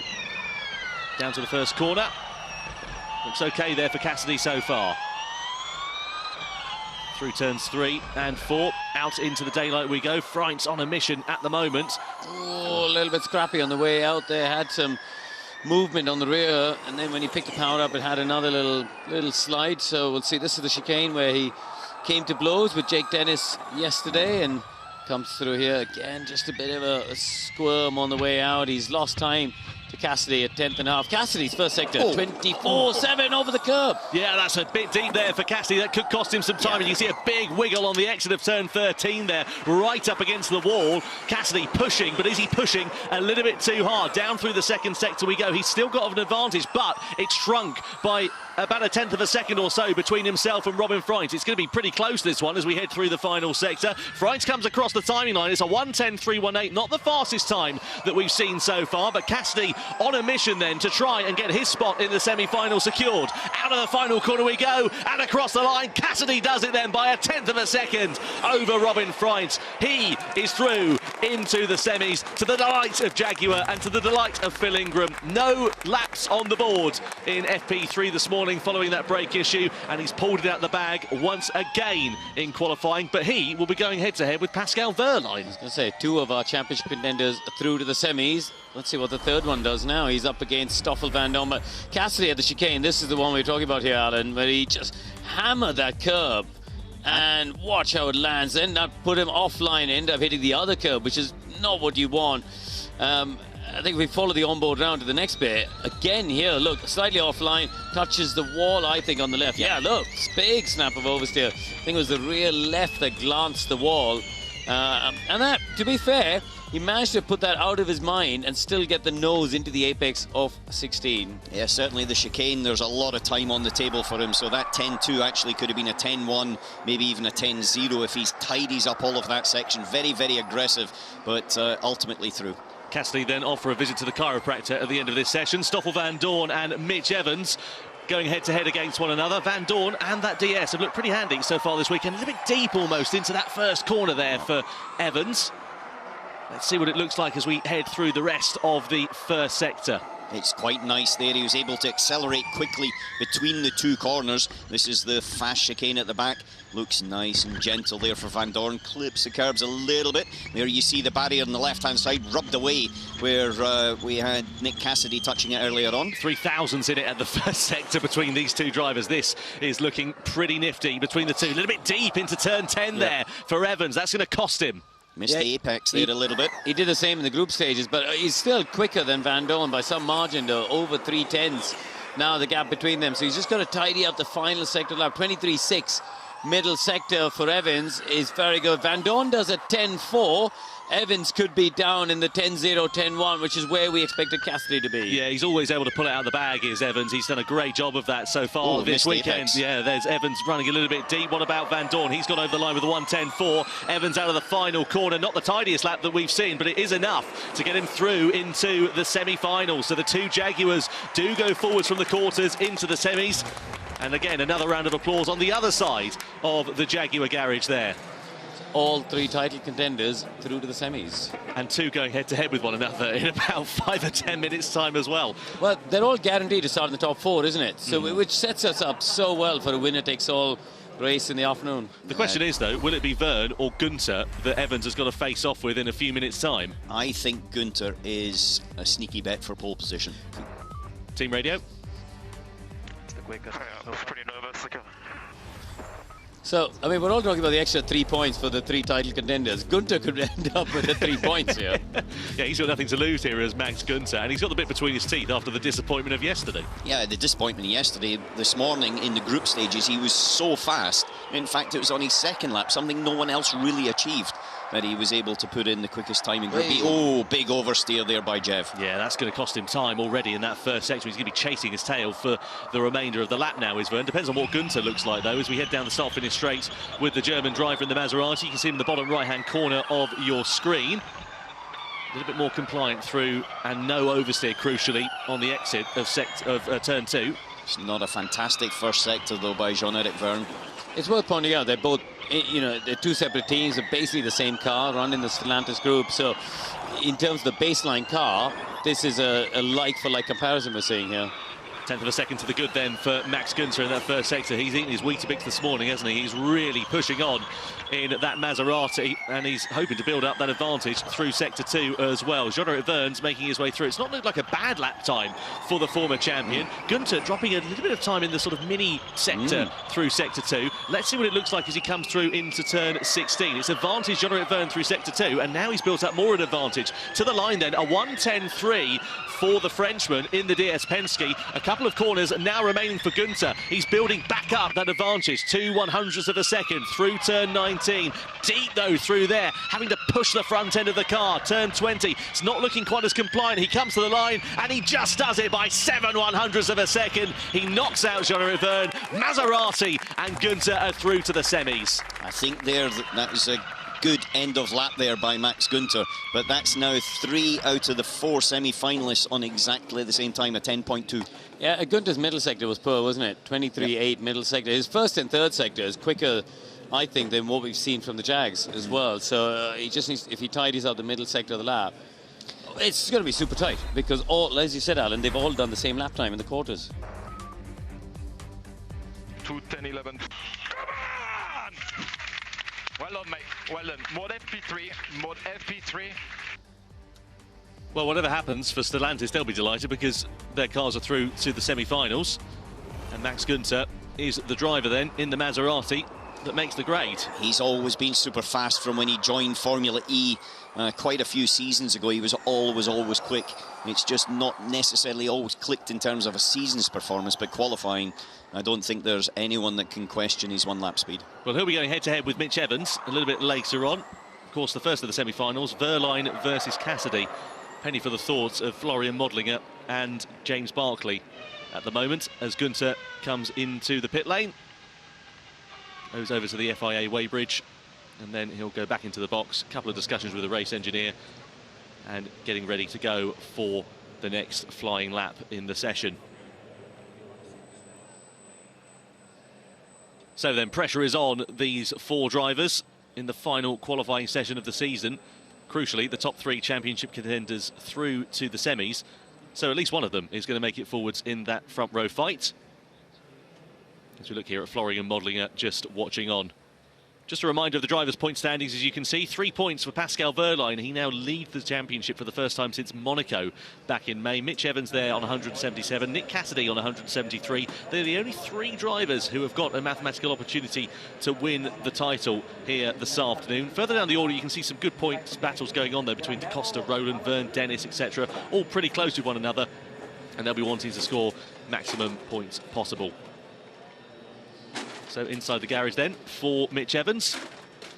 Just a case of trying to repeat the same laps that he's put together in the groups and the duels so far. I think you'll need more. I think you need more than what they've done so far, because it is tricky, right? Because you know, the tyres have done a bit more, etc., etc. But you just look at those lap times: 10.216, 10.212, 10.200, 10.281. You know, if anyone, and they haven't all been tidy laps. We saw errors at the chicane from both Jags. Günther, we know middle sector. You know, there's time on the table there, so they've got to tidy it up. Still to go here then. Wehrlein versus Cassidy, Günther and Evans on the way here for the semi-finals.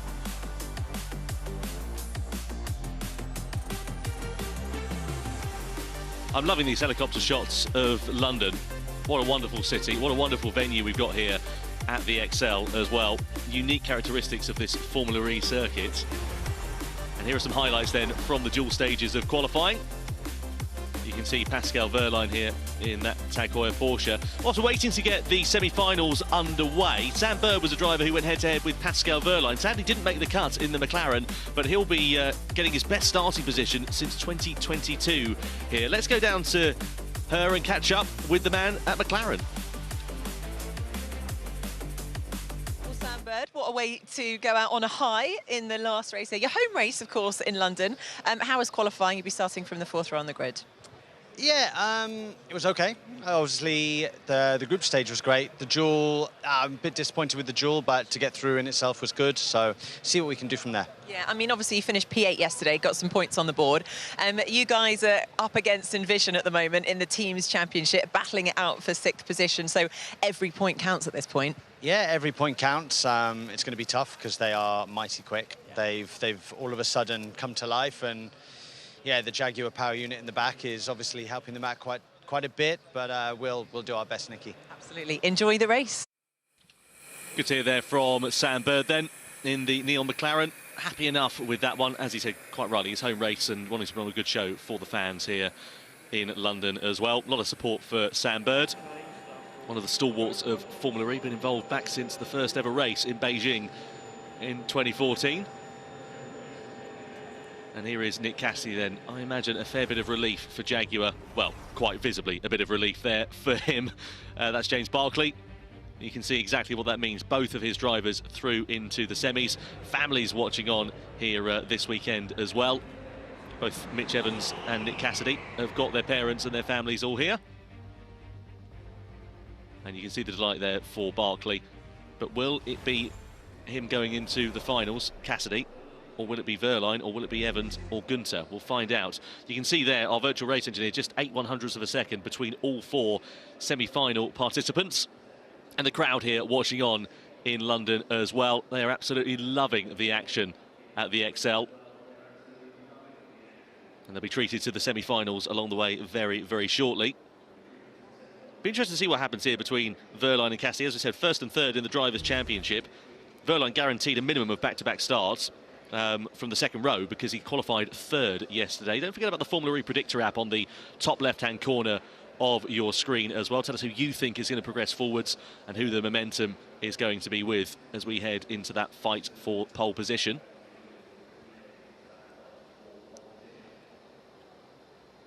So not long to go then until we get the semi-finals underway here in London.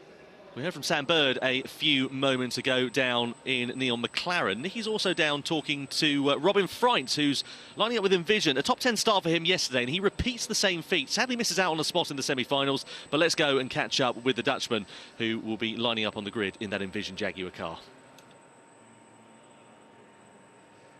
Well, Robin Freintz, congratulations, starting from P5. Given the fact that you are supporting an injury, how is it? How are you? Yesterday evening I was quite... well, not great, let's say. It was very thick.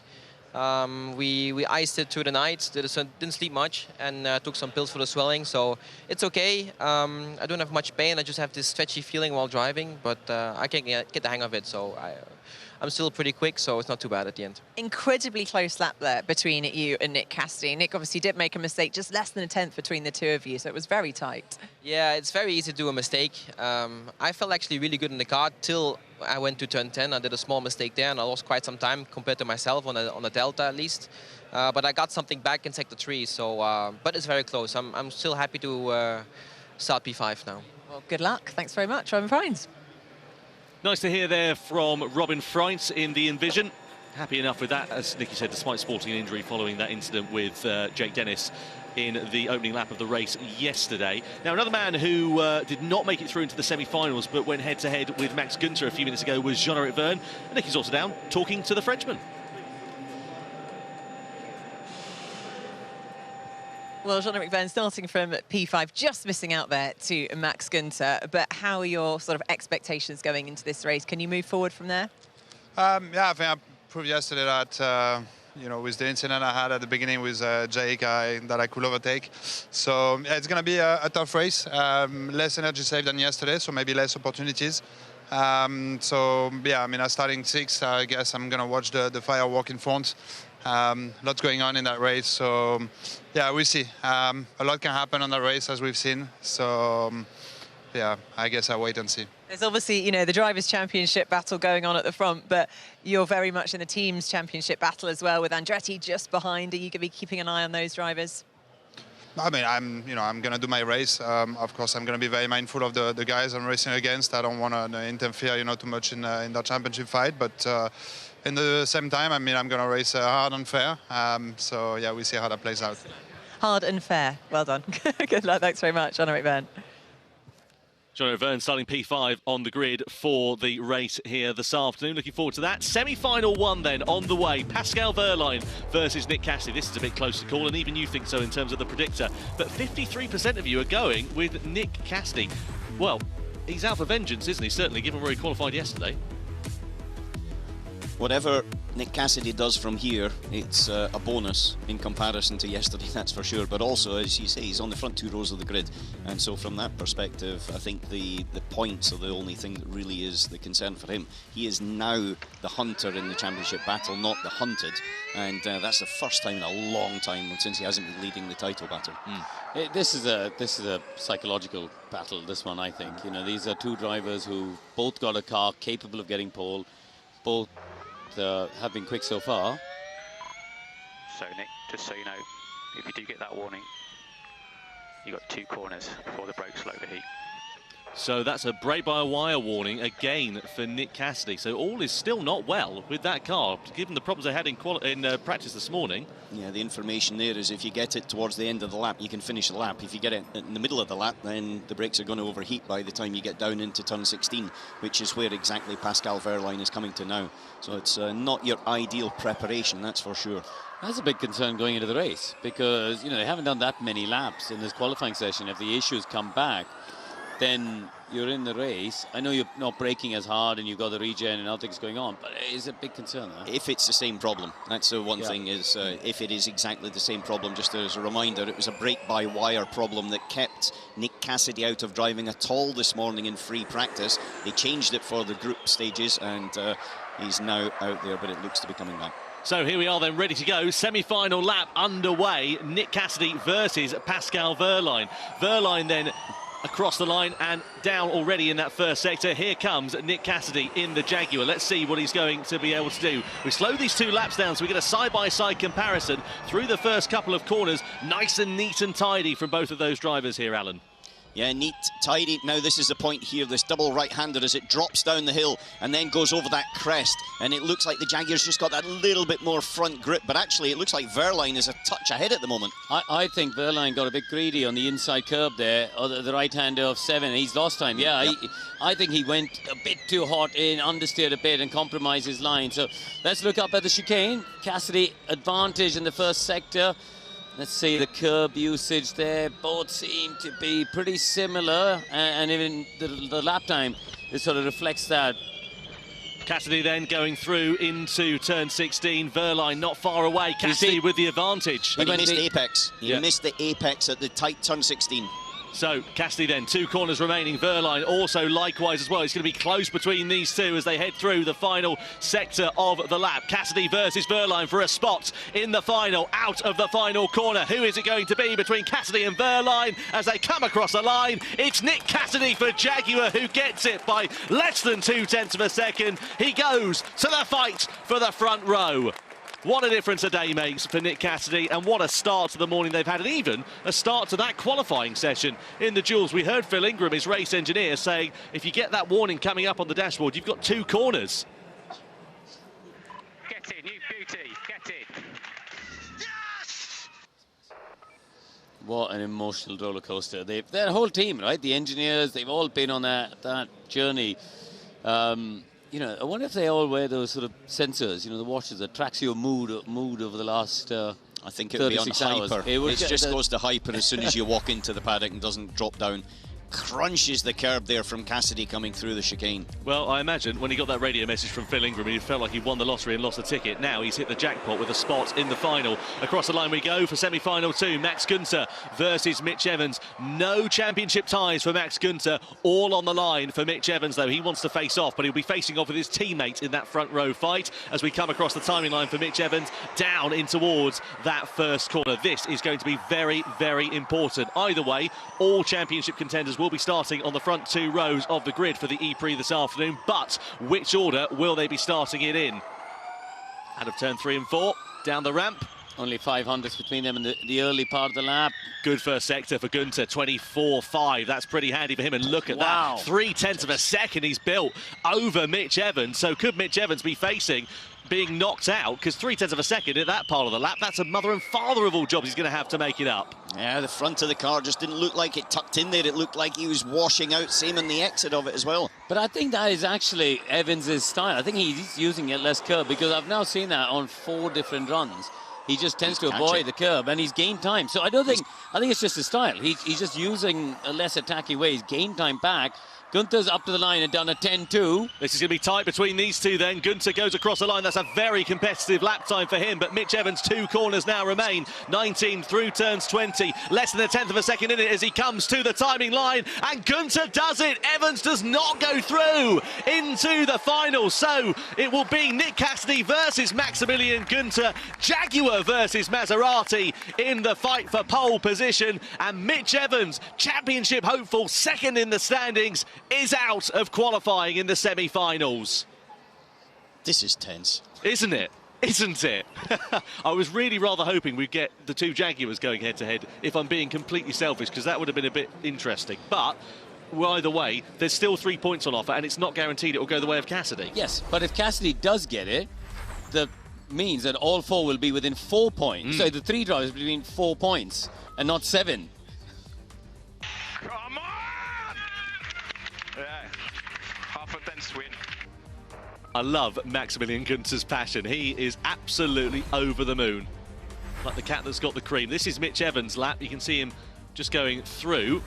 And I wonder if we're going to pick up where it all went wrong for him there. But that first sector for Max Gunther was something else. I wouldn't say it all went wrong. He was 400s behind Gunther in that. It was just, and it was a super middle sector as he came down into 16.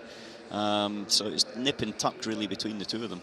He's a bit more in the first sector. First sector was Gunther was quick, wasn't it? Yep. Yeah, that's where he built out that advantage and held it to the end, really, despite Evans closing in the second and third sector.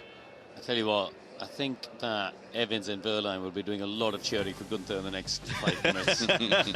Yeah, they'll be buying him a beer at the gala tonight. Let's have a look and see how we got to the lineup for the finals then. So we had Bird and Verline, Freitz and Cassidy, Evans and Van Dorn, Vern and Gunther. Verline and Cassidy went head-to-head with one another, and then we had Gunther versus Evans. So close it is between those 2 lap times in the semi-finals. And you can see Cassidy now and Gunther will face off in that front row fight here for round 16, the final race of the 2024 Formula E season.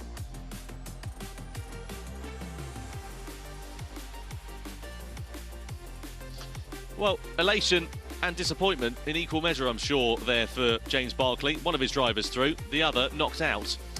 He's not going to be disappointed in the second row. He's, you know, I think that's fine. Yeah, no, he looks it, but it's his life. Yeah, for him, he's kind of got a victory out of this in a lot of ways, because he's got both of his drivers in the top 2 rows that are fighting for the championship. I'll tell you one thing that you can't underestimate in Formula E is the schedule, right? We've got the race in, what are we talking now, 3.5 hours time. There's a risk versus reward game here that Cassidy needs to play and Gunther doesn't. You know, Cassidy, yes, he wants to get pole. Yes, he wants the 3 points that goes with it, absolutely. But what he doesn't want to do is put it in the wall and risk not being able to compete in the race later on. And I think he's got to play slightly the slightly more cautious tone heading into this final, whereas Gunther can just absolutely chuck it around. Preparations underway then for the final. Let's head over to Nicky, who's with Stoffel Van Dorn, and catch up with the DS Penske driver. Well, joining me now is Stoffel Van Dorn, one man who definitely knows what it's like to win a World Championship in Formula E. Just missing out there to Mitch Evans, but the fight is very much still on in this race. Yeah, definitely. A lot of championships to be decided today. Obviously, the driver championship and also the teams championship. Yeah, for us, for the Penske, we're hunting for third. We're currently in third. We have a little advantage over the others. We got both cars starting in the top 10, so yeah, we definitely need to score those points today. Absolutely, you've got the 17-point advantage at the moment, but I'm sure you'll be keeping a close eye on where the Andretti boys are. What can you learn from the race yesterday that you can put into practice today? Obviously, big improvement in qualifying for both of you. Yeah, qualifying was a lot better today. That was was good, obviously. Today it's going to be a little bit more difficult race. There's less energy saving to do, so yeah, I think it's still going to be chaotic. We saw what it was like yesterday, and I think keeping our nose clean already will be a big challenge. Good luck with that. Thanks very much, Stoffel van Doorn. Good to hear there from Stoffel van Doorn and from Nicky as well. Thanks very much for that. Yeah, good battle going on actually for third in the team's championship between DS Penske and Andretti as well. Could all be decided here this afternoon. And of course, Alan, there's a financial aspect that they want as well to try and finish ahead of their fellow team. No, clearly from a team's perspective, then that's both of the cars combined that give you your position in the championship. 10 teams, and then your obviously prize money, bonus monies, etc. are based on your position in that. Everybody wants to win. If you can't win, finish second. If you can't finish second, finish third and on the podium.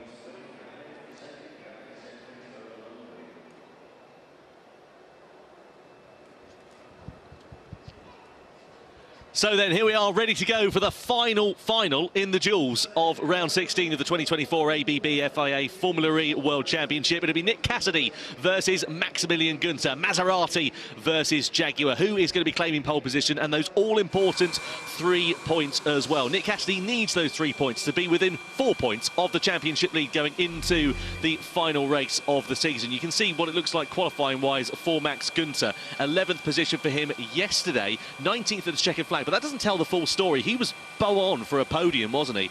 And then the gearbox failed, and unfortunately for him, it didn't quite work out. But you can see him here visualising the lap as he gets ready to go out for that final lap. This is Mitch Evans, eliminated from qualifying in the semi-finals. Pole position 24 hours ago. And we'll have a look at his flying lap and see if we can work out, as he comes over the timeline, actually, as a matter of fact, there. Get the reaction inside the Jaguar garage and the Porsche garage there as well in particular. Well, you can see what that means for Floring and Modlinger. So then a few moments to go then. Let's go down to Porsche driver Pascal Wehrlein, who, of course, did not make it through into the finals, but will line up on the second row of the grid for a second day in succession. Well, joining me now is Pascal Wehrlein. Pascal, you will be starting from P4, but going into this race still current championship leader. What's the approach going to be for the start? Because we know how critical it is here in London. Well, the target is clear, to win the race again. Our target for qualifying was to be in the first 2 rows. We achieved that. Yeah, but both Jaguars are in front, so it's not going to be easy. But yeah, I like that challenge. I mean, whoever will finish the race in front of us probably will win. So yeah, good luck. Well, it was a race-defining move yesterday when you overtook Mitch Evans on the start-finish rate, so I guess it's just a repeat performance of that. We will try. Okay, thanks very much, Pascal Wehrlein. Short, succinct and to the point there for Pascal Wehrlein. Formula E predictor, don't forget about that on the top left-hand corner of your screen as the crowd in London watch on and wonder whether this man here, Maximilian Günther, will be lining up on pole position.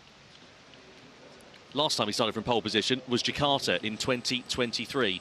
So he'll be wanting to do that because last time he was on pole position, he went and won it, if you remember, in that phenomenal race when we were in Indonesia. On the other side of the coin, Nick Cassidy, no pole positions so far this year. He's only had one. He was on pole position last year. He was, yeah, twice here last year. So he knows what he's doing. Anyway, lines up at the end of the pit lane then, ready to go for this one. He's fighting for a world championship, man. I think he knows what he's doing. Certainly more than I do, that's for sure. Who's your money on then, chaps? Go on, Corinne. I'm going to go Cassidy. I'm going Günther for pole. Well, I like a bit of difference. Let's see how we got here, though, for the finals then. So you can see Cassidy versus Günther in the finals. They faced off with Wehrlein and Evans, respectively. Those two drivers then knocked out. So second row starts for Pascal Wehrlein and for Mitch Evans, both of those championship contenders. And the front row will be occupied by either Nick Cassidy or Maximilian Günther, but in which order? And again, who will be getting those 3 points for pole? We'll find out in a few moments' time. The drivers are ready to head onto the track as we get the final duel underway for 2024. 60% of you reckon it will go the way of Nick Cassidy, but 40% are siding with Max Günther. He's shown great pace. He's got no ties in the championship. Let's see whether the German driver in the Maserati can do the business. There's Mitch Evans, just walking back to the Jaguar garage. Second row start for him. Good position. Nothing really too much to worry about. This is when we see Mitch Evans' acting skills because, you know, in his Jaguar racing suit, he's got to be happy for his team and do the clapping that everyone does if Cassidy gets it. but actually he's cheering for the other guy not to take 3 points off him. Just on the other side as well, I know we were talking about the Drivers' Championship a lot as we look at those point standings on your screen at the moment. A pole for Cassidy will also put Jaguar 39 points ahead of Porsche in the Teams' Championship, with only 44 left on the table here this afternoon. I think that Teams' Championship is very much in the control of Jaguar, especially with the way the qualifying set up. It's the Manufacturers' Trophy that was so much closer, with Jaguar creeping right onto the back of Porsche for that one as well. It's about 8 points, I think, was the difference. So from that perspective, that one is definitely one that is also very important for the two manufacturers. Yeah, but the only people who care about the teams and manufacturers ones are the ones in the teams and manufacturers. And they're the ones that are actually running the teams and the manufacturers. They're paying the bills, etc., etc. But listen, this is a Drivers' World Championship. This is what the fans have come to watch, and everyone at home's watching, you know. And for me, the pride involved in winning the Drivers' Championship is just so much higher. I wish we had a heart rate monitor on James Barkley at the moment, because penny for his thoughts as his driver Nick Cassidy comes through the final corner and across the timing line to begin his one and only flying lap in the duels. This is the most important lap of the season here for Nick Cassidy as he heads down through the first corner. Looks okay, a little bit wide if anything through that first turn. What about Maximilian Günther as he comes out of that final corner and also across the timing line? We'll get an idea of that first sector. 24.5 is what Günther set in the semi-finals a few moments ago. So let's see what Nick Cassidy is going to be able to do in response. 24.6. It's close, but it's not quite as quick. Yeah, the tyres have done another run though, so you know you often see a little bit of drop-off. We saw yesterday. That's what happened. Günther, good run through 6-7 as well. He's 3 thousandths between them in the first sector. So tight as we come over the bumpy pass of the track into turn 16. This is where we've seen drivers making a bit of a meal of it, but nice and tidy there for Nick Cassidy. Good second sector for him as well, but Günther is not far away. Can he shrink into that advantage as we head through sector 2? He's heading into that braking zone now as Cassidy comes over the rise. Günther not quite as close. He's a tenth of a second away. Out of the final corner comes Nick Cassidy. He hasn't been on pole for 12 months as he comes over the line. It's a 109.871 lap of the season there for Nick Cassidy, but Günther is closing. He's within half a tenth of a second. There's one corner now remaining here for Günther, and pole position to the timing line we go. Cassidy does it in London. What a fantastic lap time there for Nick Cassidy as he takes pole position and 3 points to close it within 4 points of the Drivers' Championship lead as we head into the final race of the season. The pressure has been on him all weekend, and he delivered right when it mattered.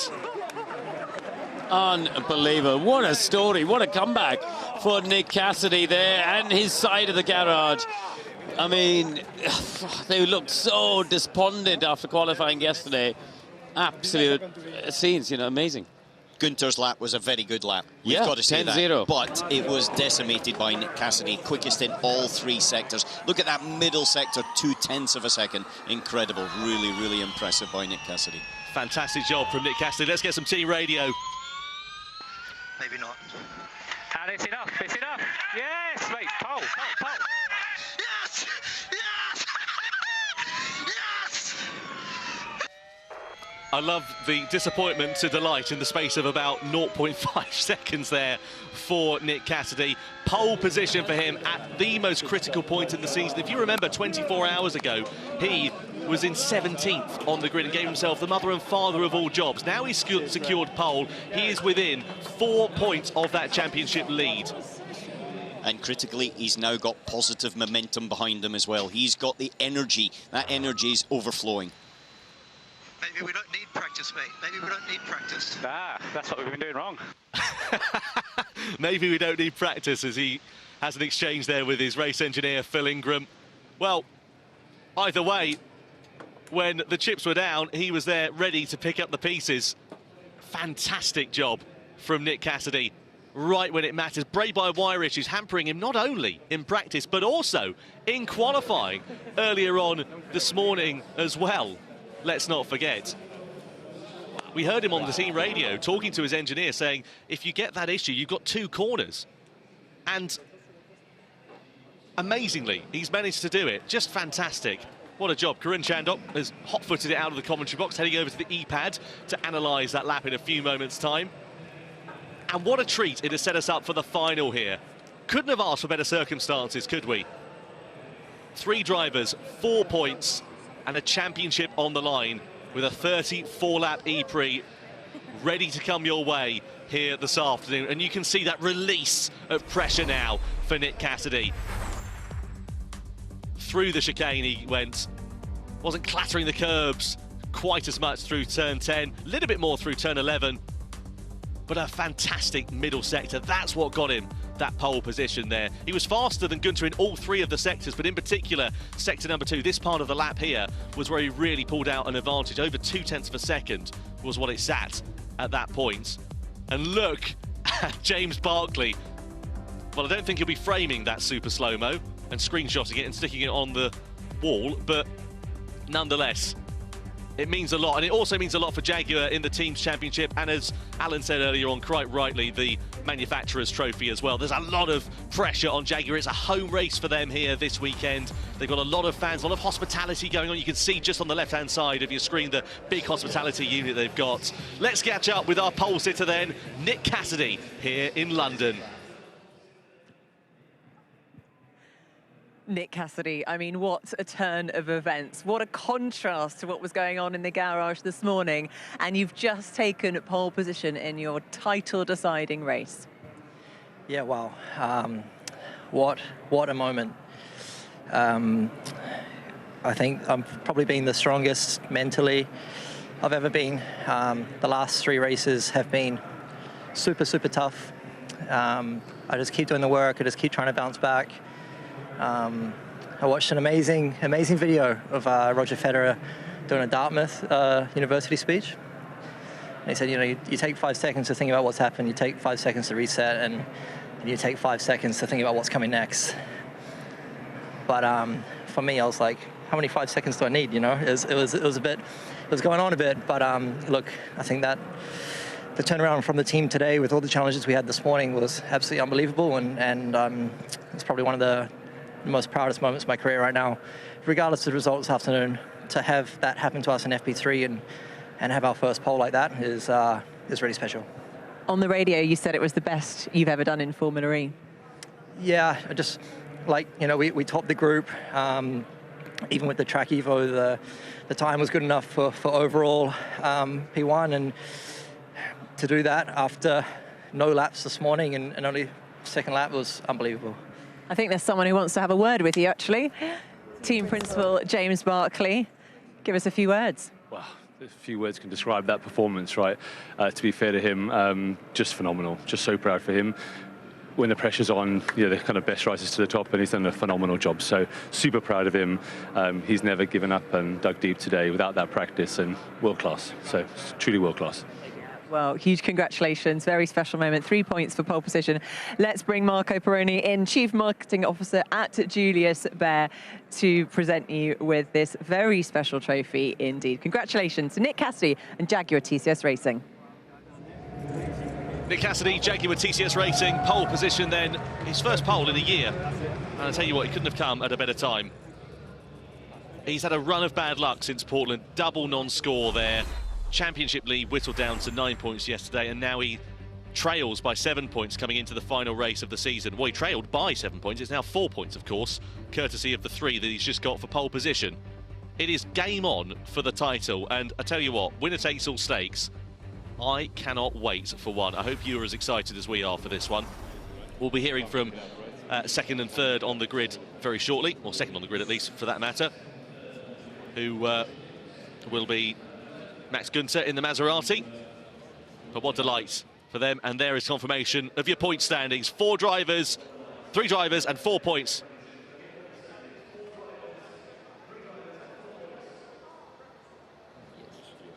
Well, discussions now going on between Nick Cassidy and James Barkley. Still that lingering concern of the brake-by-wire issue to consider as well. We heard all was not entirely well. Anyway, more from that later on. Let's catch up with Max Gunter, starts second on the grid. Well, Max Gunter, huge congratulations. A proper redemption qualifying for you, starting from P2. Congratulations.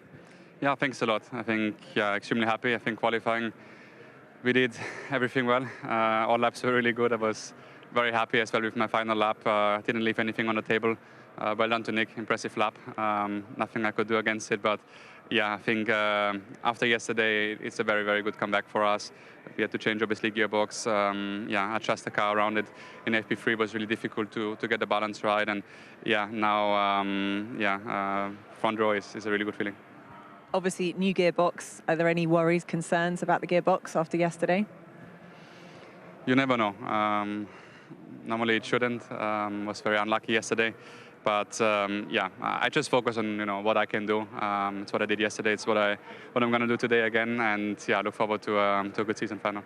And obviously you're going to be right in the middle of a massive championship battle as well. Yeah, for sure. I mean, look, obviously it will be exciting around me, but I'm just doing my race. The best possible outcome for me and the team. And yeah, that's all I'm focusing on. Thanks very much. Congratulations, Max Günther. Maximilian Günther then, second on the grid for him. A tinge of disappointment in his answer I picked up on there. But nonetheless, given where he was yesterday, let's not forget, a podium to nothing following that gearbox failure in the race, in the late stages of the race nonetheless. I think he'll be pretty pleased with where he's lining up on the grid. And he's the real outlier on those front two rows, given the fact that he's got no championship prowess. That's a lovely embrace with Phil Ingram and Nick Cassidy down there on the grid, or in the pit lane rather, I should say, and the rest of the Jaguar team. Now all eyes on the 34-lap E-Prix here this afternoon. Slightly shorter in terms of the race duration than yesterday. We ended up having a 39-lapper at the checkered flag, let's not forget, because of the safety car. But here's the starting grid there. Nick de Vries right at the very back in the Mahindra. Jake Dennis, reigning world champion. 21st for him, not good at all. Edo Mortara then in 20th, with Sasha Fenestraz 19th in the Nissan. Further up the order, you've got Sergio Sette Camara and then Sebastian Buemi, podium man from yesterday. And then Nico Müller with Jake Hughes as well. Well, anyway, we're going to dissect and unravel all the information from qualifying here ahead of the E-Prix this afternoon. It's Nick Cassidy, though, on pole position.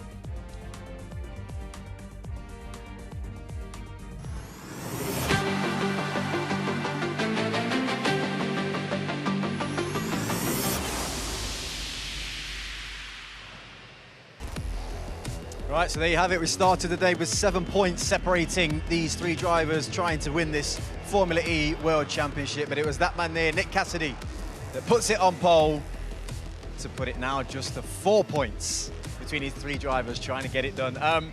It was such an impressive day, really. Well, start to the day for Nick Cassidy. You kept mentioning, Alan, that process of just get the first bit done, because then that allows you to get to that next stage. And I think sometimes as an athlete, it's quite difficult to do that when you're so in your emotions as well. But he's done the first bit perfectly. Yeah, he has. There was, I think there was a few first steps there. The first step was to get through the group stages, not to look at the end prize, but to look at that, because then he could then reset, and then he knew he had pace, and then to develop it through the quarterfinals, semi-finals, and ultimately in the final. But you've got to say that that was a superb recovery, because not many people would have had the mental presence to be able to do that, but he just reset, and he went, and he's got the pole position. Yeah, we can confirm the grid now, Katie, as well. I mean, right at the top of that grid's going to be really interesting. Maximilian Günther getting himself... he's like the thorn between the two roses, isn't he? He's really going to cause some problems up there. But, from back to front, it wasn't the best day for Jake Dennis. But the story of this championship is going to be right at the top. And I just wanted to kind of, I suppose at the top of the grid, we saw not much movement yesterday. Katie, are you expecting something similar today? Yeah, it's quite nice that they're all close together. They'll stay out of that mid-pack drama, so hopefully they won't get involved in drama with other cars, but then might see the drama between the championship fight, because I think it will really turn down to either the fastest lap point or just positioning here on the track, because it is so close, and I don't think there's that many points difference between first, second and third as well. So they're going to want to be at the front, and they're probably going to make moves to put themselves there. Andre, from a driver's perspective, I'm not going to figure out the technical point to this, but the braking issue, I'm going to call it, that Nick Cassidy had. It was mentioned, I think, just before either the semi-final or the final, I think it was, that it was flagged again kind of on his dashboard.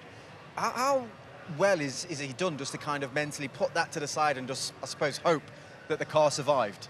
Well, not much you can do, you're relying on your team, and if it's not something that's in your hand, you just deal with it, and you have the opportunity to go out. Things go well, they go well, and if not, they don't. But of course, you have to remain calm, and I think he did a really good job. And if you see his anger after the free practice, you know, he's more the character, like he gets angry, but he gets on with it and then refocus. And I think us drivers, we have the ability, you know, once you get out in the car, you just focus and you go for it. No matter what happened just 2 minutes before or 1 minute before, you know, you're on the track, you got to deliver, and it's happening. Yeah, that's exactly what Nick Cassidy did, and he's with Karun now, actually, to talk about it. Nick, you caught your breath 4/10 quicker on that last lap compared to anything you did before. That was pretty special. Let's get into it here. Talk to me about the psychology. Did you just think you had to put it all on the line? Because that's a big chunk to find. Yeah, man. Look, I knew that this lap was all or nothing, but I had to make no mistakes.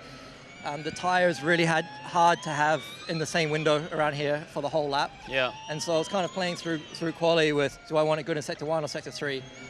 I think that's where we missed out big time yesterday, and I had numbers and I had a procedure, and I just kept perfecting everything that I could do. But honestly, the car's rotating really well in that early part of the lap. Now, turn 9 onto the back straight, bit of understeer on the way in, and then you can see you're just scrambling for grip. But was that as perfect as you could get? Honestly, yes. Like if you saw my other laps in quali, I'd quite often touch that exit wall of 9. Yeah. I was just really sliding the car on traction, and there I could get good minimum and get straight, and so it was nice. Now the chicane, we saw in the quarterfinal, you were super aggressive on the curbs compared to everybody else. Yeah. You seem less attacking on this lap. Was that a conscious thing? On purpose. On the semi, I took too much and it threw me out wide here, and I wanted to get straighter for this part. Right, and then so just get the less steering lock on for this part exactly, here. And actually, I mean, to be fair, I broke a damper through here yesterday in the race. Wow, okay. So I'm attacking it, but my car's pretty good on that right. If you go back, slow. Can we go back? Go back a bit, yeah. Yeah. Sorry if you've got a time limit on this, by the way. But I was trying to take more of that because I was quite. On the curb. I was riding that quite well, and I could get myself straighter for this traction. And then I saw the delta fall down out of here, and I went, okay, we're good. Yeah, so that's the lap delta that you see on your steering wheel. Now, I thought you got the nose beautifully into that apex. That seemed to be the best run you've had throughout qualifying. Yeah. When you came out of here, there's an alarm that came up on the dash saying there was a legality cut. Is that where you get the spike in traction? Exactly. We're not running any TC or any toys. You know, it's really hard to manage, and that's just for legality. The power spike. But anyway, at the end, you saw the lap time come up.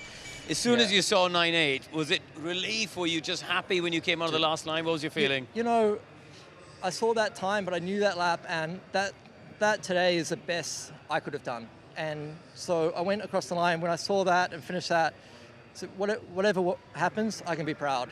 Then I looked at the TV screen, I .04, and I went, oh, maybe not. But it was good. It was amazing. 4 points in it going to the last race. Good luck. Thanks so much. Well done, mate. Cheers. And there's a much happier man, Nick Cassidy. Right, can we pick a winner, please, for this race later on? Start with you, Andre. I've got to go with my boys at Porsche, right? And they did an amazing job yesterday as well. And also my engineer, Fabrice Roussel, has been there doing a really good job. So I hope they can win the championship. Katie? I think Nick's in the flow. I think he's going to do it. I think we're the winners. Without doubt, we are the winners in this particular one. We actually are, I totally agree. Well, there's 4 points separating these top 3 drivers. They're going to be battling it out for this Formula E World Championship. Make sure you come and join us a little bit later on to watch it all unfold.